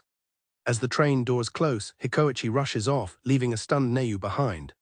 His heart pounds as he runs, incredulous that he actually said it but hoping it wasn't too weird. Neu wonders if his words meant he also felt like they were studying together, though she tries to convince herself he was just being kind. Clutching her world history book, she calls him a dummy. Neu thinks to herself that if Hikoichi says things like that to her, she will really end up giving it her all. The commuters are now arguing via messages, with the university student complaining to the manager about being messaged during his lectures. Hikoichi's morning starts with his horoscope, which predicts an unexpected chance for cancers to get closer to someone. The regular commuters, including the office lady, university student and manager, sense that something is in the air, noting Hikoichi's recent progress with Neu. He's flustered by the horoscope's prediction that his lucky item is a person with bad timing. The commuters feel that something is very different about this particular morning. On the train, Neu shares the same premonition, feeling that something is definitely going to happen. Hikoichi, meanwhile, is steeling his nerves, determined to take the simple step of greeting her this morning. He resolves to be natural and build on their previous interactions, believing that slow and steady wins the race. Lost in his thoughts, he's startled when the train arrives at Himshiro Station much sooner than he expected. He knows that while it may seem like a small step to others, it takes immense courage and could potentially change his entire world. Seeing his chance, he tells himself he can do it, as it's just a simple greeting. Mustering all his resolve, Hikoichi finally blurts out a loud good morning. To Hikoichi's absolute horror, he realizes he wasn't greeting Neu but Gansin Ojason, who was standing right in front of him. The commuters identify the man as Gansin, noting his new summer clothes, before declaring that's beside the point. The commuters explain that Gansin is an ordinary man with extraordinarily bad timing who has been known to unintentionally get involved. As Neu returns to her usual spot, the commuters think the moment has passed. Neu overhears someone mention cancer and wonders if it's a coincidence. However, Hikoichi then asks Gansin about his birthday, learning it's next week, which piques the office lady's interest. Just then another person with terribly bad timing arrives, Sakurai. The commuters recognize him as the boy who was getting advice from Neu for his girlfriend's birthday. Hikoichi recalls the last time Sakurai was here, when Neu was quizzed about love. The situation grows more complicated as Neu processes the fact that Hikoichi's birthday is next week, a revelation that clearly flusters her. Neu is overwhelmed, unsure which of the two conversations happening right next to her she should focus on. The commuters are annoyed that both men, with their sparkling smiles, have appeared at the same time. The university student decides they must prioritize, assuming Gansin and Hikoichi are just talking about games. Therefore, their priority becomes the interaction between Neu and Sakurai. Contrary to expectations, Hikoichi and Gansin are having a surprisingly deep conversation about the confusing nature of love. The commuters are stunned to hear Hikoichi discussing such matters and decide to focus on him and Gansin. Meanwhile, Sakurai tells Neu he's glad to see her, admitting he isn't sure he can face his girlfriend Shizuku. Concerned, Neu asks what happened between them. Sakurai confesses that he always thought he knew what he wanted, but after seeing Neu during lunch, he feels like he doesn't know himself anymore. Neu is taken aback by his words. The commuters are shocked, wondering if Sakurai has fallen for Neu too. The tension breaks when Sakurai clarifies his statement. He's always been a mushroom person, but seeing Neu eat bamboo shoots made him want to try them again. The commuters realize their mistake, as even Gansin's deep conversation about choosing what you love turns out to be about the same topic. The commuters conclude that Sakurai's debate was just about mushrooms versus bamboo shoots. Surprisingly, they realize the truly important conversation is the one between Gansin and Hikoichi. Hikoichi seems to understand that there is no point in rushing and that he needs to go at his own pace. However, he also feels a sense of urgency, knowing that he must take a big step before it's too late and he can't see her anymore. The commuters grasp the stakes. Once exams are over, summer vacation begins, and Hikoichi might not see Neu for a month and a half if he doesn't act now. Hikoichi feels the pressure, thinking about how to proceed. As Hikoichi sits with his thoughts, Gansin places a reassuring hand on his head. Gansin offers some profound advice, telling Hikoichi that he understands the panic and that you don't care what you have to endure as long as you get to see the person you care about. The commuters are impressed, with the office lady remarking that Gansin sounds cool today. Gansin adds that the uncertainty of not knowing when you'll meet again is what makes the moment you finally do all the more emotional. In the end, the commuters realize that the profound conversation was, in fact, just about a gacha game, likening the emotional turmoil to the ultimate thrill of the draw. The commuters reflect that Gansin is just the same as always, and the conversation was ultimately a letdown. The conversation between Neu and Sakurai also yielded nothing of substance. The only solid fact they came away with was that Hikoichi's birthday is next week. Gansin confirms this information directly with Hikoichi. Simultaneously, Sakurai asks Neu about her birthday, a question that stuns the office lady. Hikoichi overhears the question directed at Neu and thinks he might know her birthday. Neu is equally shocked as she overhears that Hikoichi's birthday is coming up.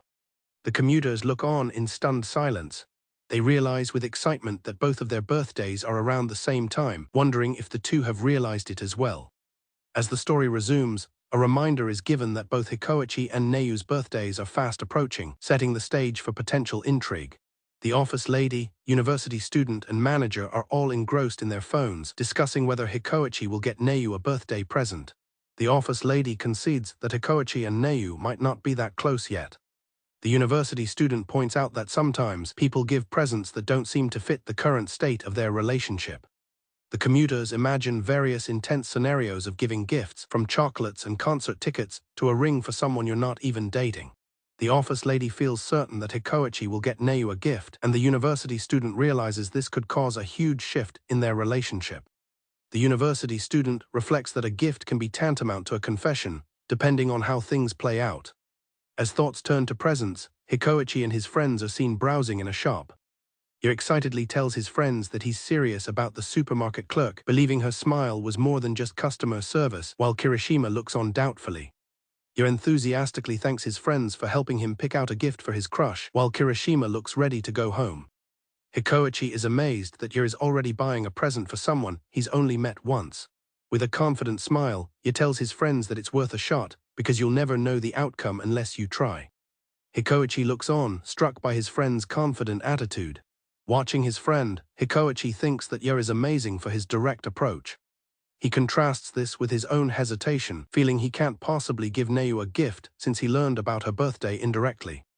Hikoichi slaps his cheeks, trying to snap out of it and focus on helping his friend. Despite his efforts, he can't help but glance aside, still thinking about his own dilemma. Hikoichi gets distracted, imagining he's in the trendy boutique with Neu, feeling awkward and out of his element. His attention is drawn to a shelf of plushies. He recalls Neu's friend mentioning that Neu's ideal birthday involved winning a plushie together at an arcade and wonders what kind she'd prefer. He debates over different plushies, trying to find the perfect one. Still uncertain, he continues to mull over his choice, thinking none of them are quite right.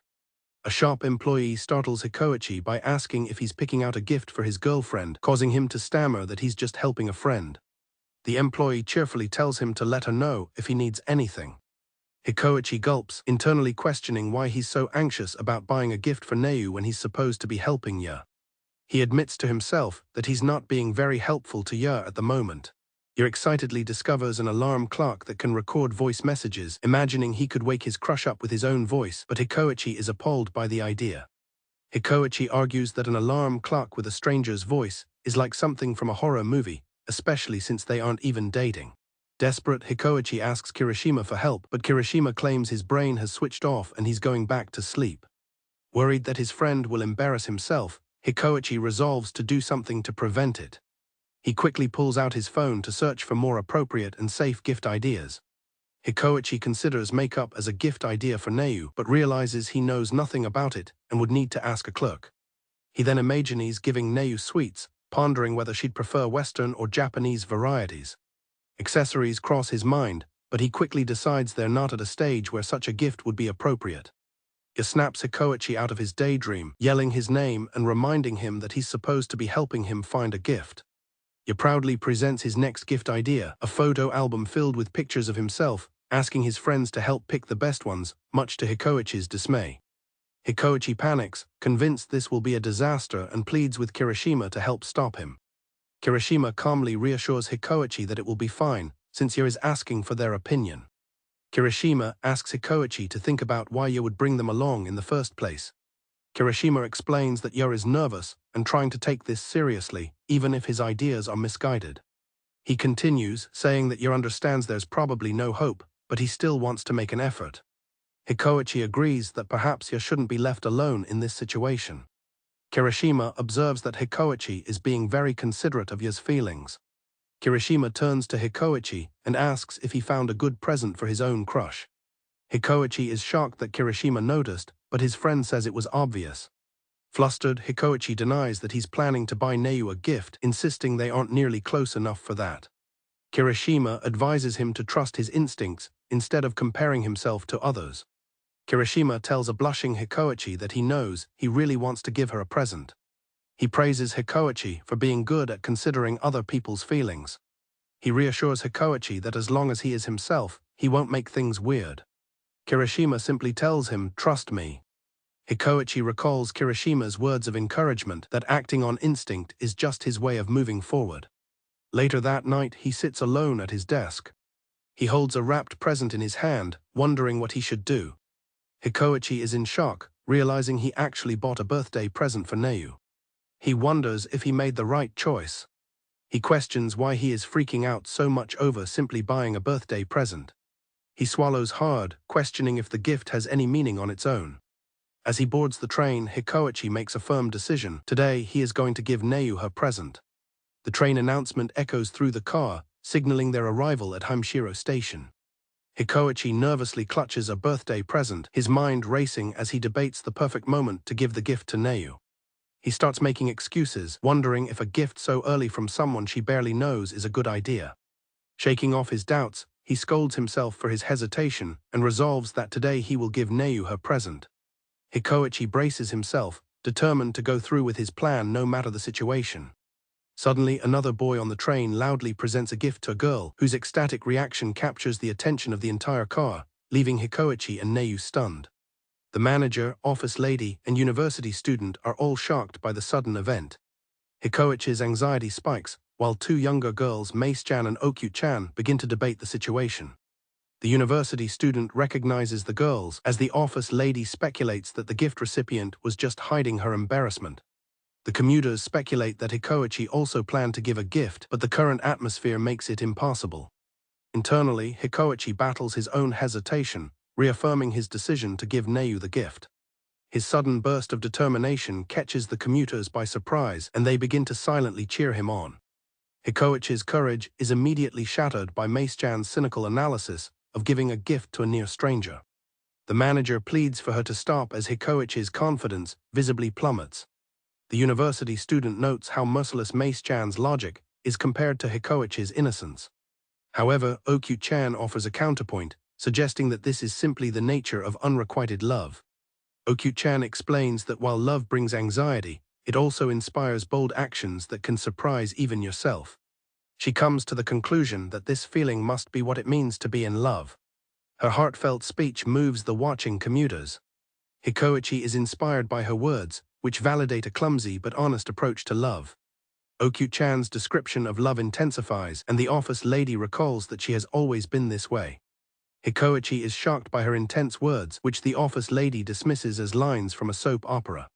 The other commuters, however, understand the feeling, relating to the inner joy of picking out the perfect gift for someone you care about. Mace-chan cuts through the romantic mood, remarking that they can't keep getting excited over little things at their age. The manager tries to argue, but is cut short by her sharp gaze. The office lady can only utter her name, taken aback by the sudden shift in tone. She argues that one-sided love is selfish. You fall in love on your own, have expectations, and then get disappointed all on your own. She continues that people then make themselves feel better for being brave enough to confess, expecting kindness in return. The office lady explains that Mace-chan has been hurt by many confessions in the past, forcing her to become an adult. Hikoichi is stunned to hear this. Mace-chan believes that before giving a present, one should build a relationship worthy of such a gesture. The heavy atmosphere is broken as Okyu-chan admits that anyone would naturally be surprised if caught off guard by such a sudden gesture. The emotional weight of the conversation finally hits Mace-chan, who becomes teary-eyed and flustered. The commuters are shocked by the sudden display of vulnerability. Hikoichi looks on, moved by the scene. Neu is also visibly affected by the exchange. Okyu-chan gently comforts her friend. She tells Mace-chan she's glad it looks like it will be a great birthday after all. Mace-chan, mortified, yells that it wasn't true, while the commuters realize her harsh demeanor was just to hide her embarrassment. The city is dark as night falls. The commuters, including Neu, pass through the ticket gates. Sitting alone on the station bench, Hikoichi reflects on the morning's chaos. He admits that even just watching the scene unfold made his heart pound. He quickly tries to rationalize his feelings, convincing himself he was only thinking it was a good opportunity. He stares at the gift in his hands, defeated, lamenting that he couldn't give it to her after all. He wonders if the timing was just bad today. The memory of Mace-chan's words makes him question if the gift would have actually made Neu happy. He briefly wonders what kind of face Neu would have made if he had given her the gift. He slaps his cheeks, telling himself to stop sulking and that he can try again tomorrow. From a distance, the office lady and university student feel it was a shame, but agree there was little he could have done. The office lady reflects on the problem of unrequited love, noting that while you have to try, it's hard when you know you don't have a chance. The university student agrees that in the end, it all depends on the situation. The manager chimes in, saying timing is everything and Hikoichi's was terrible. The commuters conclude that it wasn't just bad timing but bad luck, and that's just how one-sided love goes. The university student narrates that in love, you're always searching for the person and wanting to get closer, but something always gets in the way. But then, just when you let your guard down, an unexpected opportunity presents itself, and Hikoichi looks up in surprise. Hikoichi finds himself standing directly in front of Neu on a nearly empty train car as they lock eyes. As the train doors close, Hikoichi and Neu are stunned, while on the platform the commuters believe the challenge has been postponed until tomorrow. As the train rumbles along, Hikoichi sits in stunned, blushing silence. Across from him, Neu mirrors his shocked and flustered expression. Elsewhere, the commuters are in a frenzy, with the manager trying to explain the unbelievable development to the others. The commuters are ecstatic, realizing Hikoichi and Neu are on the same late-night train, sitting directly across from each other. Hikoichi can't believe this turn of events, as he's never been this close to Neu before, let alone face-to-face. The office lady and university student react with dramatic disbelief from afar. An awkward silence hangs between Hikoichi and Neu, broken only by quick, flustered glances. The commuters provide an excited play-by-play, noting how both students quickly averted their eyes from one another. Hikoichi panics, his heart pounding as he thinks he was caught staring. Hikoichi's mind races. He has always been careful to look away from her. But now, with Neu right in front of him, he wonders how long he can keep his composure. He realizes that a precious opportunity like this may never come again. Resolved to seize the moment, Hikoichi decides today is the day he will take a step forward. He nervously musters his courage and greets Neu, remarking on the strange coincidence of them meeting on the train. Neu, equally flustered, manages to agree that it is certainly a coincidence. Their brief exchange sends the eavesdropping commuters into an uproar, with the manager dramatically announcing that they have spoken. The university student declares that this is the true test of Hikoichi's conversational skills. The university student reflects on the critical importance of this first real conversation. He notes that if things go poorly, their relationship could take a giant step back. Hikoichi apologizes for speaking so suddenly, but Neu reassures him, admitting she had also noticed him but was too hesitant to say anything herself. Hikoichi's mind goes blank with panic, desperately trying to think of something to say. Neu is also struggling, wondering if she should ask him about his commute. In their mutual anxiety, they speak at the exact same moment, interrupting each other. Hikoichi quickly apologizes, while Neu insists it was nothing important, much to the exasperation of the onlooking office lady. After the clumsy interruption, an even more intense silence falls over them. Hikoichi is frustrated with himself, unable to voice the countless things he wants to say. He reflects on how he's always liked her, and how seeing her transformed his once depressing morning commute into the highlight of his day. With every small interaction, his feelings have grown stronger and stronger. He feels that nothing would make him happier than being able to talk to her freely. The commuters sense his desperation and the chaos this unexpected meeting is causing in his mind. They urge him to find any conversation starter, even the train ads. They know that a chance like this might not come again. Hikoi is convinced that he and Neu are from completely different worlds, with their only connection being the morning train. He feels inferior about his school, his interests, and his lack of sophisticated hobbies. His spiraling thoughts are cut short when he notices a keychain on Neu's bag from the online game Gansin, his only real hobby. The sudden realization leaves him in shock. Neu is equally surprised by his reaction. Hikoi lets out an involuntary shout of shock. He immediately covers his mouth in embarrassment.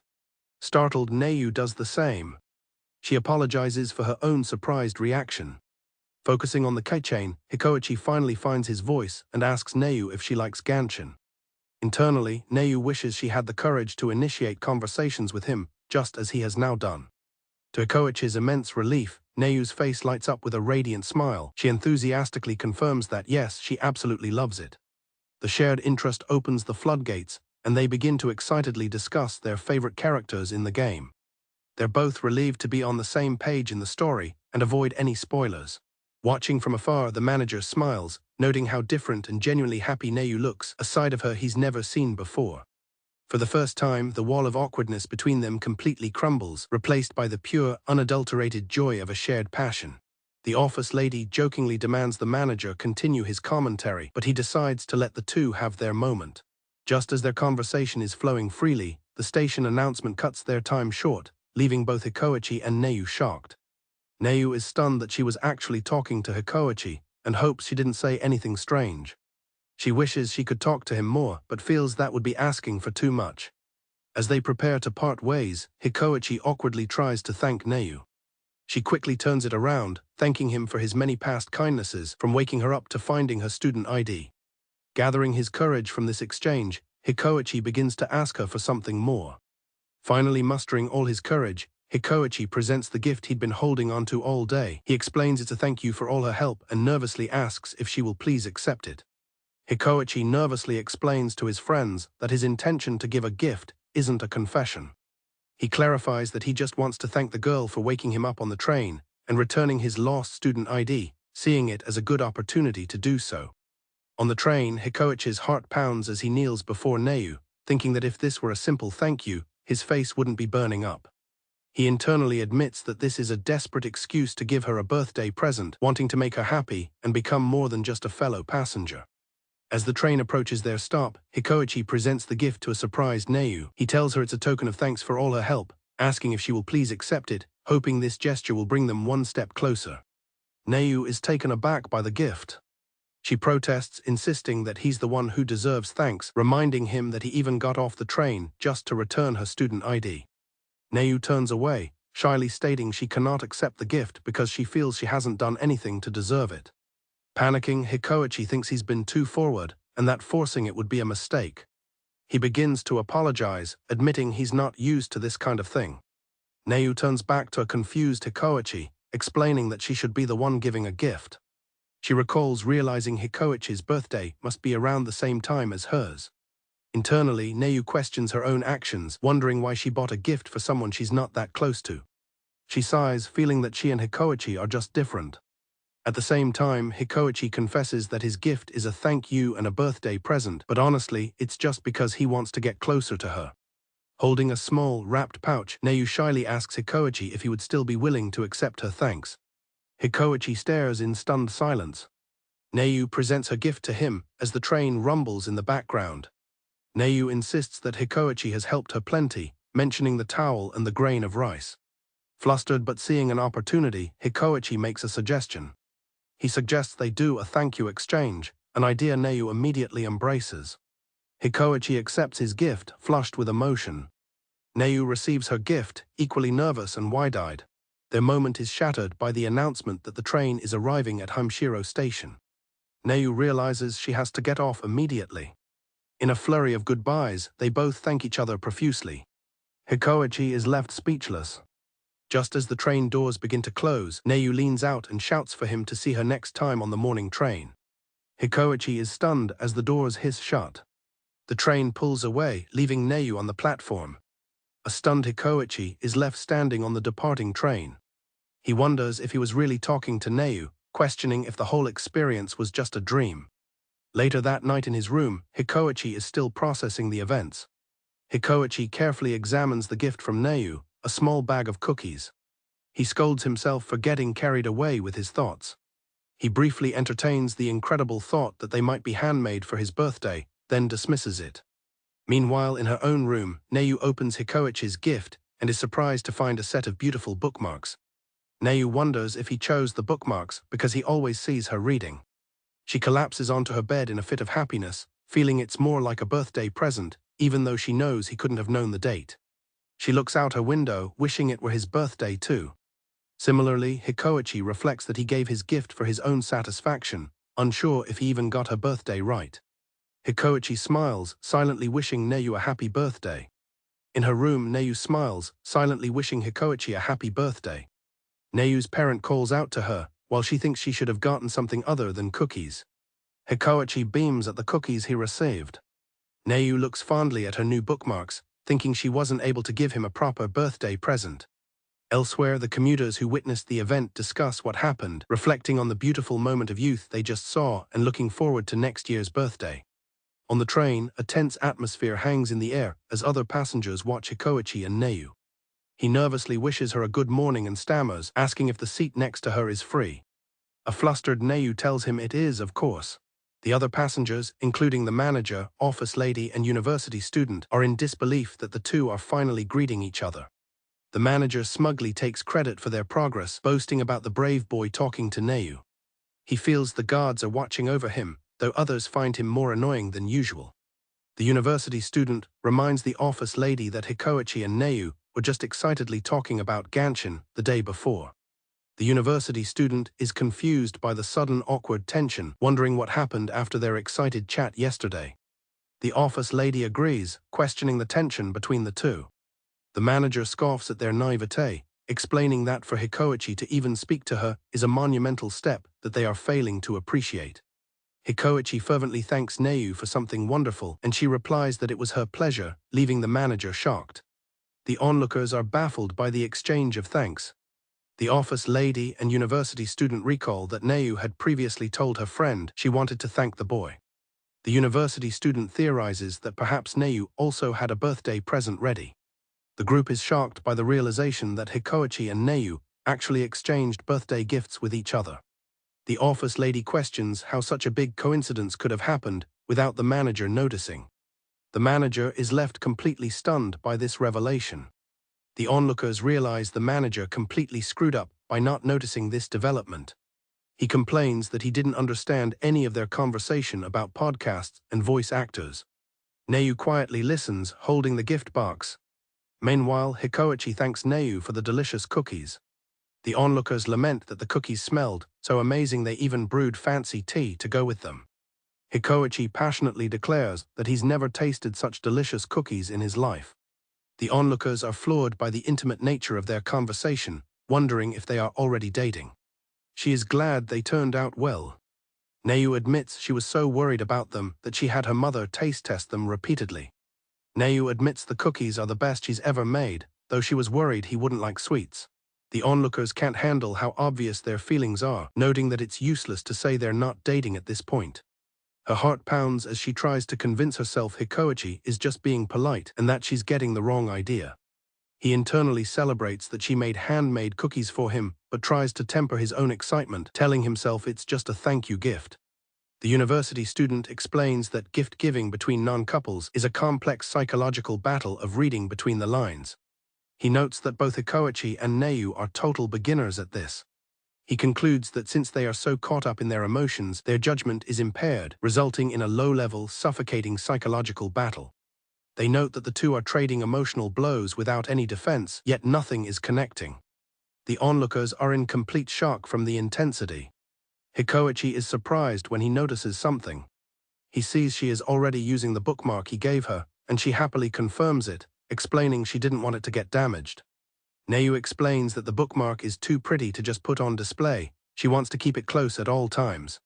She mentions that looking at it that morning made her smile, leaving her and Hikoi flustered. The onlookers wonder if the two are seriously not dating yet, but the university student reminds them they are just commuters who don't even have each other's contact information. Hikoi is ecstatic, realizing he's never received a thank you gift before. Hikoi admits he wasn't sure what gift to choose, but is glad he picked the bookmarks. He then gets carried away and starts to say he was sure they would suit Neu-sa, stopping himself just in time. The slip of the tongue leaves Neu completely stunned. The onlookers are also shocked into silence. The onlookers can barely contain themselves, with the manager wanting to yell at them to just start dating already. The manager feels the intensity is too much for his blood pressure. Neu reels, wondering if he really just said her name, trying to convince herself it's a misunderstanding. Hikoi berates himself for getting carried away and almost blurting out her name. The onlookers are overwhelmed as Hikoi praises the cookies and Neu deflects the compliment. Neu shyly admits she put extra special effort into this batch for him. This revelation only heightens the onlookers' vicarious excitement. With her heart pounding, Neu tries to convince herself Hikoi is just being sincerely thankful and she shouldn't get excited. Hikoi is also locked in an internal struggle, telling himself that Neu was just expressing sincere thanks and he is misinterpreting things. He resolves that he must not get the wrong idea. Hikoi and Neu both conclude that it was, after all, just a thank you gift, leaving the onlookers exasperated. As Hikoi gets off at his station, the manager remains hopeful they might start dating soon, but the university student thinks they still have a long way to go. Aboard the rattling train, Hikoi wonders if he'll be able to talk to Neu again today. He hopes they can have a deeper conversation, perhaps about Gansin again. Elsewhere, Neu is also lost in thought, curious about Hikoichi's school life, his friends, and what he does on his days off. Both are eager to learn more about each other before the summer break begins. Hikoi wonders if Neu will be on the same train at the same time during the summer break. Neu is excited as her train finally arrives at the platform. She immediately questions her own excitement, getting flustered. Hikoi also gets flustered, reminding himself they haven't promised to sit and talk. Hikoi scans the crowded train car, searching for Neu. Neu boards the train, anxiously hoping to see Hikoi and worrying if she has bedhead. He thinks that just the chance to talk to her is exciting, and that even a single word would be fine. Unbeknownst to them, their usual audience, the university student, office lady and manager, are also present, observing. So near yet so far, Hikoi and Neu are separated by other passengers on the crowded train. The onlookers are frustrated, with the manager calling an obstruction foul, while the office lady notes that seats aren't reserved. Hikoi wants to talk to Neu, but feels it would be rude to start a conversation from such a distance. Neu has the same thought, believing it's not a good idea to lean in and talk from so far away. The onlookers can see that both are obviously dying to talk to each other, comparing them to puppies waiting for food. The university student agrees, noting they are far apart and would have to raise their voices to be heard. Neu regrets missing her chance to say good morning during the chaos of people finding seats. Hikoi thinks it would be weird to say good morning now and that he might bother the other people sitting there. He laments that they aren't even friends yet and don't have each other's contact info despite the gift exchange. Hikoi feels they've been getting closer and really wants to avoid not seeing each other over the month-long summer break. He resigns himself to the fact that he can't do anything about it today, thinking it's pointless to get stressed. The announcement that the train is arriving at a Satsuya station gives him a jolt. The university student has a sudden realization. If the guy next to Neu gets off, she can slide over to the other seat and face Hikoi. The onlookers realize with excitement that there's still a chance for Neu and Hikoi to talk.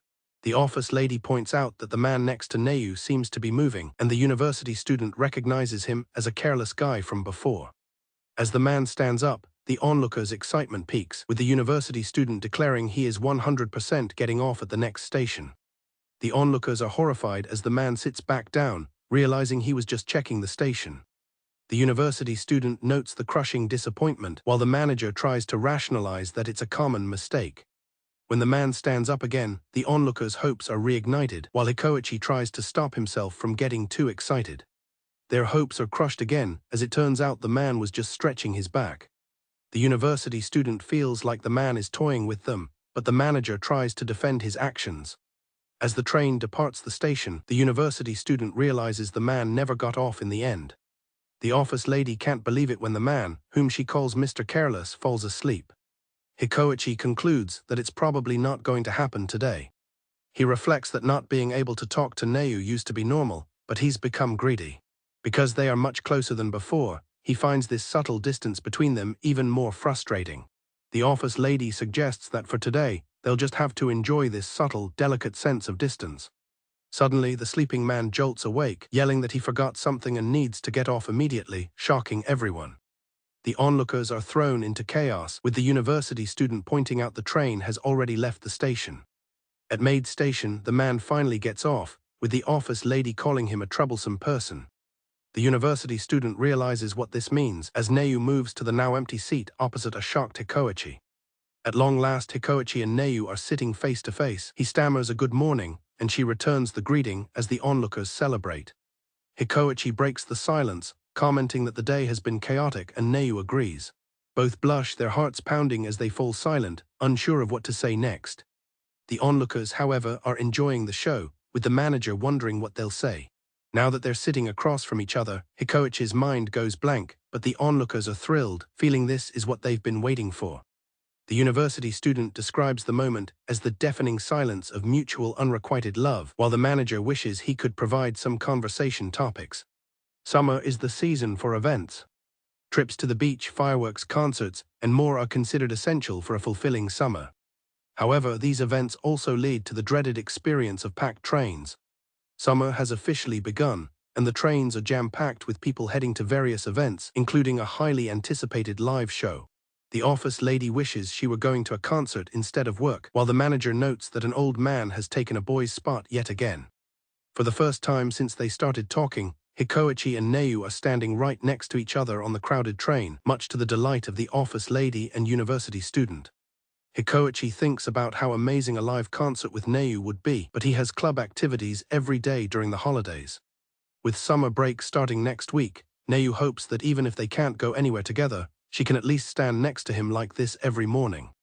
The onlookers, including the manager, complain that the train is too lively, making it hard to hear what Hikoi and Neu are saying. The train lurches, causing a passenger to bump into Neu. Hikoi tries to say something, but Neu can't hear him over the noise and asks what he said. She then offers to switch places, pointing out there's more room by the wall. Hikoi leans in closer to be heard, explaining that the spot by the wall has a little more space. Neu is startled by how close he is. Flustered, Neu appreciates the considerate offer but says she's okay where she is. The office lady notes that this might be the first time she's heard them have such an exchange. Neu is internally freaking out, her heart pounding as Hikoichi's face is right next to hers. The onlookers are ecstatic, declaring that the day has finally come where they are grateful for a packed train. The manager and university student reflect on how any situation with these two turns bittersweet. Neu worries if she's sweaty as their shoulders kept touching. Hikoi, remembering he cycled to the station, has the exact same worry. Hikoi hopes a few people will get off at Kokubo station, giving him some space to breathe. To his dismay, the train gets even busier as more concert-goers board. As the train departs, an announcement warns of swaying, and the passengers are pushed even tighter together. The train sways, and both Hikoi and Neu grab for the same hand strap, their hands brushing against each other. Simultaneously, the office lady and the manager also grab for the same strap, mirroring the student's accidental contact. Neu insists she's fine leaning against the wall, but worries about the train swaying the other way. The two are pressed together by the crowd. The university student notes that Hikoi and Neu chose to protect each other. Neu decides to reach for the overhead handrail instead, thanking Hikoi. The university student, office lady, and manager squabble over the single strap, yelling at each other to let go. The argument escalates, with the office lady calling the situation a ruthless game of musical chairs. An elderly woman needs to get off the train, interrupting the chaos. As a passenger gets up, Hikoi and Neu both try to offer the empty spot to the other. They spot an elderly woman standing nearby. Together, they offer the seat to the woman. She thanks them profusely, and the university student is touched by their beautiful display of kindness on the packed train. The university student, office lady, and manager immediately start fighting over the empty seat, each claiming it should be theirs. A child asks her mother about the fighting people and is told to just ignore them. Ignoring the chaos, Neu asks Hikoi what happened to his elbow, and he explains it's just a scrape from club practice. Neu realizes that Hikoi must have morning practice, which is why he's on the early train. She asks if that means he'll be on the train during summer break as well. Hikoi confirms that they practice every day, even during summer break. Neu processes the fact that she'll see him every morning on this very train, even during summer break. She can only manage to say what a coincidence it is. Hikoi explains that he'll also be on the train every morning for summer classes. They both try desperately to hide their joy at this coincidence.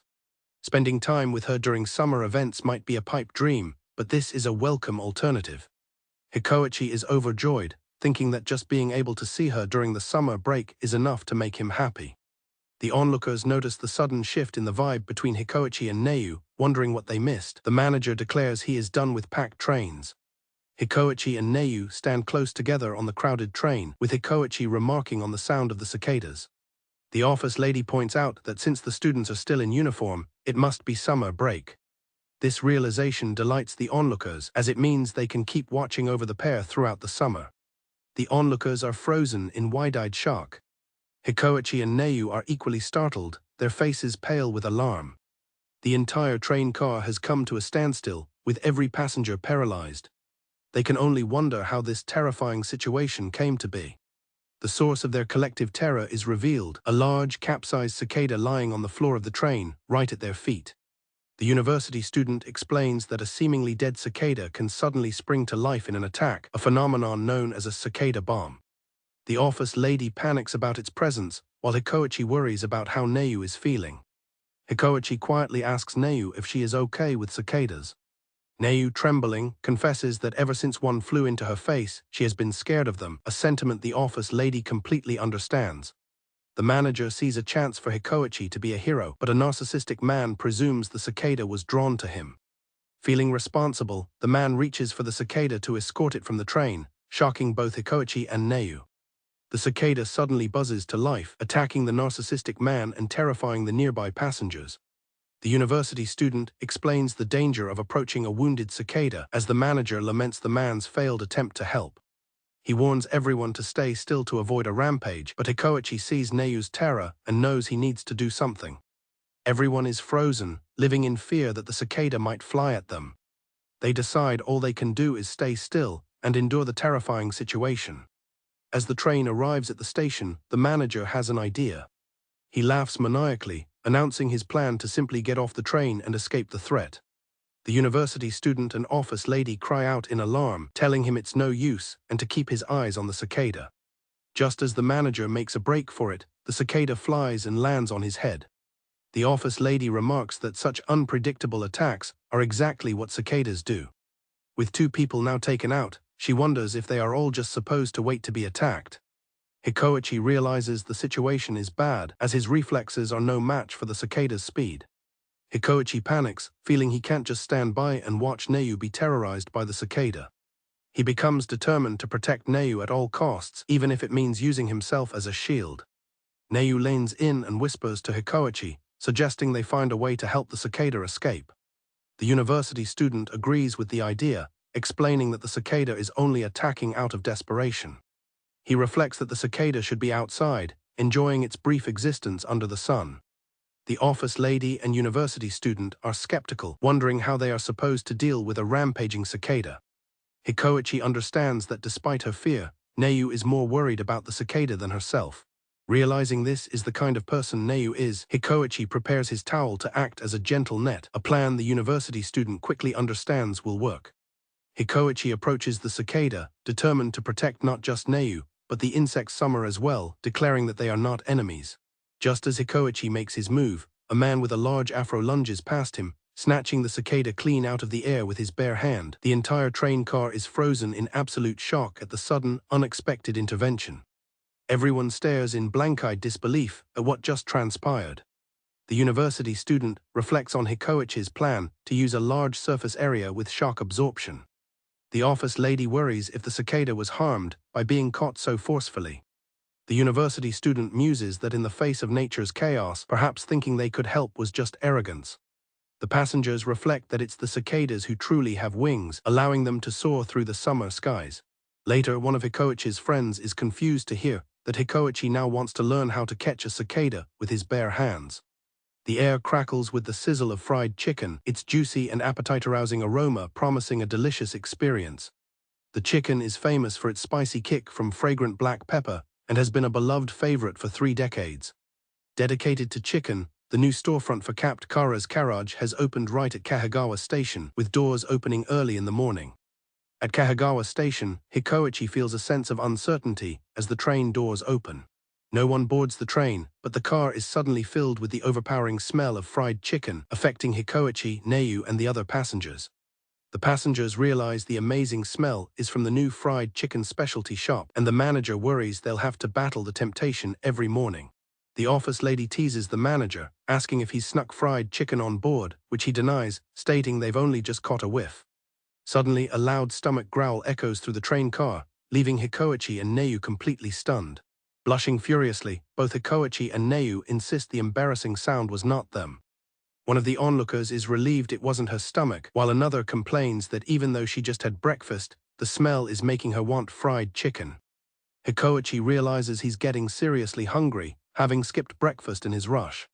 Neu worries about what she'll do if her stomach growls in front of Hikoichi again. The university student notes that it's especially awkward, since the two have only just started talking properly. The onlookers lament the situation, understanding that it's perfectly normal not to want your stomach to growl in front of your crush, let alone twice. The university student is concerned that Neu doesn't want to be known as the girl who is always hungry, especially since first impressions are being made. The onlookers comment on the interesting morning, noting that while the two have known each other for a while, they've only recently started talking. Neu is tormented by the thought of the fried chicken, imagining its crunchy texture and juicy meat so vividly she can almost taste it. Hikoichi feels his mind being completely filled with thoughts of fried chicken and knows he needs a distraction. Hikoichi attempts to change the subject, admitting he's never gotten off at Kahagawa Station and doesn't know what's around. Neu excitedly tells him the Macca's at the station is amazing and that she sometimes goes there with friends. Hikoichi is surprised to learn that Neu gets off at Kahagawa Station sometimes. She gets carried away describing the fries, praising their perfect balance of a crispy outside, a fluffy center, and just the right amount of saltiness. Neu suddenly realizes she has gotten completely lost in her description of food. Hikoichi's imagination runs wild, adding warm, fluffy fries to his mental image of a chicken meal, while the onlookers comment that Neu's hunger has overtaken her brain. Another growl is heard, and Hikoichi apologizes, admitting it was him this time, overcome by the thought of savory chicken juices and fluffy fries. The manager's own stomach growls as he admits he is also getting hungry. He suggests that they can't interrupt the two students with their own growling, so they should all power through it together and cheer each other on. The manager is shocked to see the university student and the office lady munching on something. Feeling betrayed, the manager calls them traitors, having thought they would all empathize with the students' hunger together. The university student mentions that while they managed to snack on biscuits, their throats are now very dry. Hearing a new sound, the university student shouts for everyone to wait. The sound of a cola being opened adds the final piece to the mental image, completing the fried chicken set and causing collective despair. Hikoichi feels his mouth is now totally overrun with the taste of a fried chicken set and desperately looks for a distraction. Someone exclaims in surprise, seeing Hikoichi and Neu trembling from the overwhelming craving. By a stroke of coincidence, Gansin Ojason is on the same train, and the onlookers wonder if he will be the savior. The onlookers think this is a good thing, as he might be the perfect distraction from all the fried chicken. Gansin Ojason approaches Neu, asking if she is all right, then apologizes and explains he was just wondering how many items were left. He proudly holds up his phone, showing that he is after the Gansin collab sets. The other passengers are confused about what a Gansin collab set could possibly be. The university student pleads internally for him not to say it. The collaboration is revealed to be with Kentucky Fried Chicken. Gansin Ojason daydreams about getting his limited edition folder and then defeating a feast of chicken, torturing Hikoichi and Neu with the mental image. Neu feels she is done for and can't take it anymore, certain her stomach will growl, while Hikoichi desperately wants to dig into the spicy chicken. Believing them to be fellow fans of the great Gansin, he kindly offers to treat both Hikoichi and Neu to the collab set, leaving them and the onlookers stunned. The office lady is shocked to see the boy and Neu-chan eating together. Hikoichi is in disbelief that he is eating with Neu-san, while the university student marvels at how unpredictable old man Gansin turned the crisis around. Hikoichi and Neu are both internally conflicted, wanting to go but worrying about their other commitments and obligations. Neu worries about the logistics, such as the expense and the mess of eating chicken on the bone in front of Hikoichi. The onlookers urge them to go, seeing it as a perfect opportunity to eat finger-licking chicken together. Unfortunately, the collab set has just sold out. While Neu tells Gansin Ojisan not to worry, the onlookers are frustrated, yelling at them to just go eat chicken together regardless. Somehow, they both endured and managed to enjoy a lunchtime filled with chicken, with both now determined to have chicken for lunch.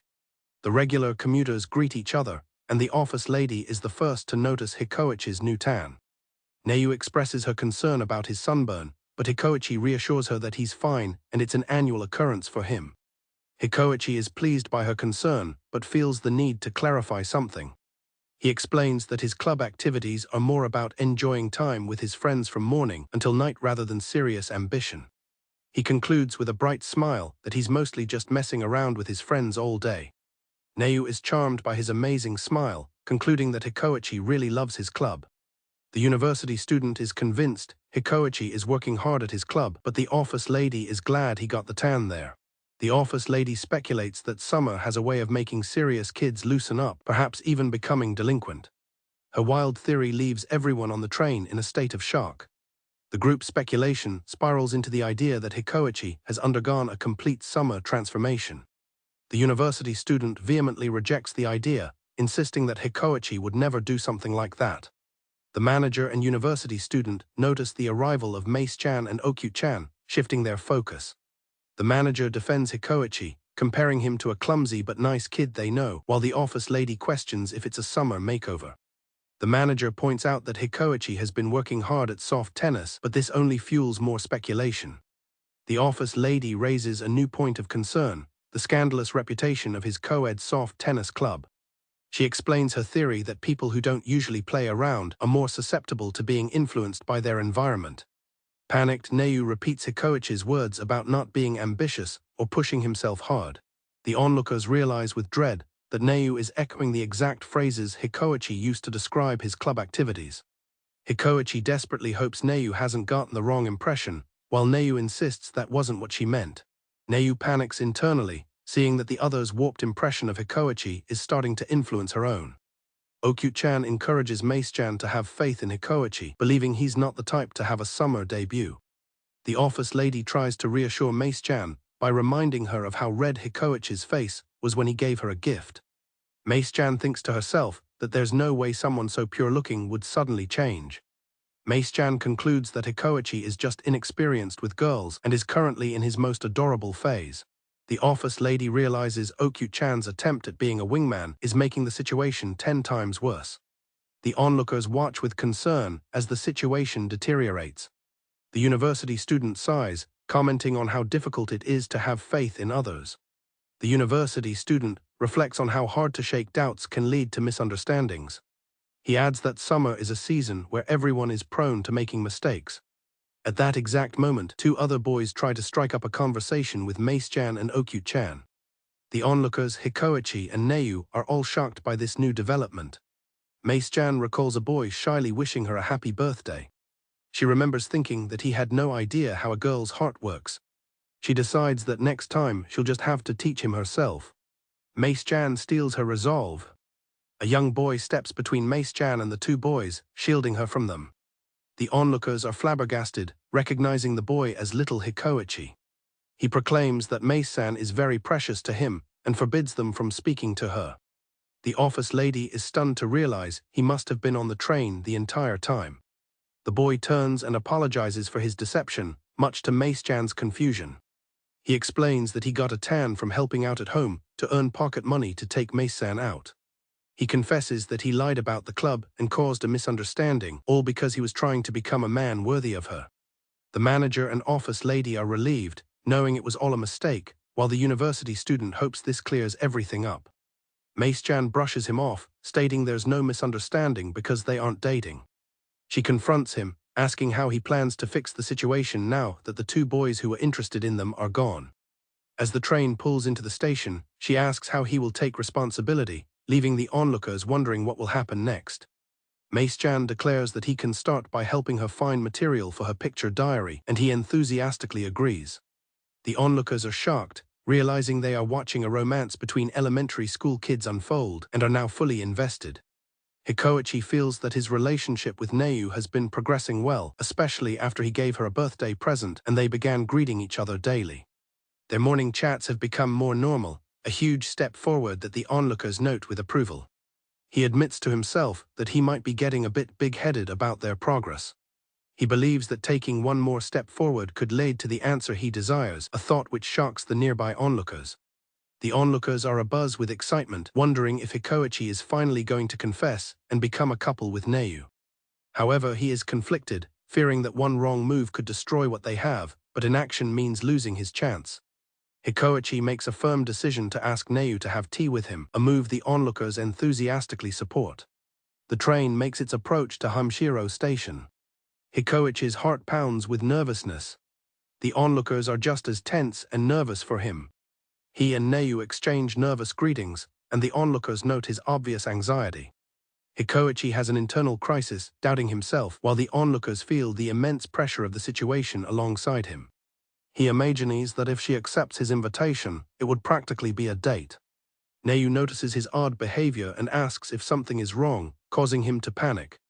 He tells himself to calm down and stick to the plan he practiced. Hikoi finally makes his move, asking about her summer class schedule to gauge her availability. Neu explains that she has classes during the week, but her weekends are free. The onlookers are pleased, noting that her clear schedule makes it much easier for him to ask her out. Hikoi realizes his comment about her schedule might have sounded strange, considering they ride the same train. She then asks him about his schedule and if he gets any days off from his club. The onlookers are ecstatic, believing he's in the perfect position to ask her out now. Hikoi cheerfully explains that he usually has practice matches on the weekends, a response that makes the onlookers despair. The office lady is aghast at his mistake, and he quickly tries to backtrack by adding that some weekends are free. He mentally kicks himself for ruining a perfect opportunity, but tries to reassure himself that it might still be okay. The manager fears all hope is lost after Hikoichi's blunder. However, Hikoi presses on, asking if she ever goes to cafes, much to the office lady's admiration. His recovery reignites the onlookers' hope, and they cheer him on. Neu responds positively, suggesting a specific cafe which the onlookers take as a very good sign. With Neu clearly showing interest, the office lady silently urges the nervous Hikoi to ask her properly. Hikoi explains that he's been wanting to go to a cafe with a cute vibe but felt awkward going alone. The onlookers watch in breathless anticipation. He finally starts to pop the question, asking if she would be okay with it. Neu completely misunderstands, encouraging him to go by himself, as the onlookers groan at her denseness. The university student sighs, noting that confusion is inevitable when neither person is experienced in these matters. Hikoi realizes he needs to be more direct, as Neu has simply concluded that he likes sweets. He overthinks how to be more direct, equating asking her for tea to confessing his feelings. He immediately becomes flustered, trying to rationalize that just having tea together isn't a confession. He's left wondering how people normally ask someone out without it turning into a declaration of love. He accidentally says his thoughts out loud, then tries to cover his mistake, leaving everyone confused. Neu is left completely baffled, questioning what he just said. The university student tries to convince himself that it's not a confession. The office lady is in disbelief, barely able to process what's happening. Hikoi grabs Neu's shoulder, preparing to say something out of the blue. He chickens out, asking for menu suggestions instead of confessing, as the onlookers despair at his cowardice. Hikoi reflects on his close call, while the onlookers resign themselves to the fact that it was a bust, even if he tried hard. Neu thinks back on the conversation, admitting to herself that Hikoichi's outburst nearly gave her a heart attack. She muses that he must really like cafes and wishes they could go together someday. However, she quickly dismisses the idea, feeling she could never ask him and wishing he would just invite her. The whole exchange leaves Neu utterly perplexed. She panics internally, wondering if Hikoi just asked her out but is too flustered to confirm. Kirishima tells Hikoichi he should have at least exchanged contact info, much to Hikoichi's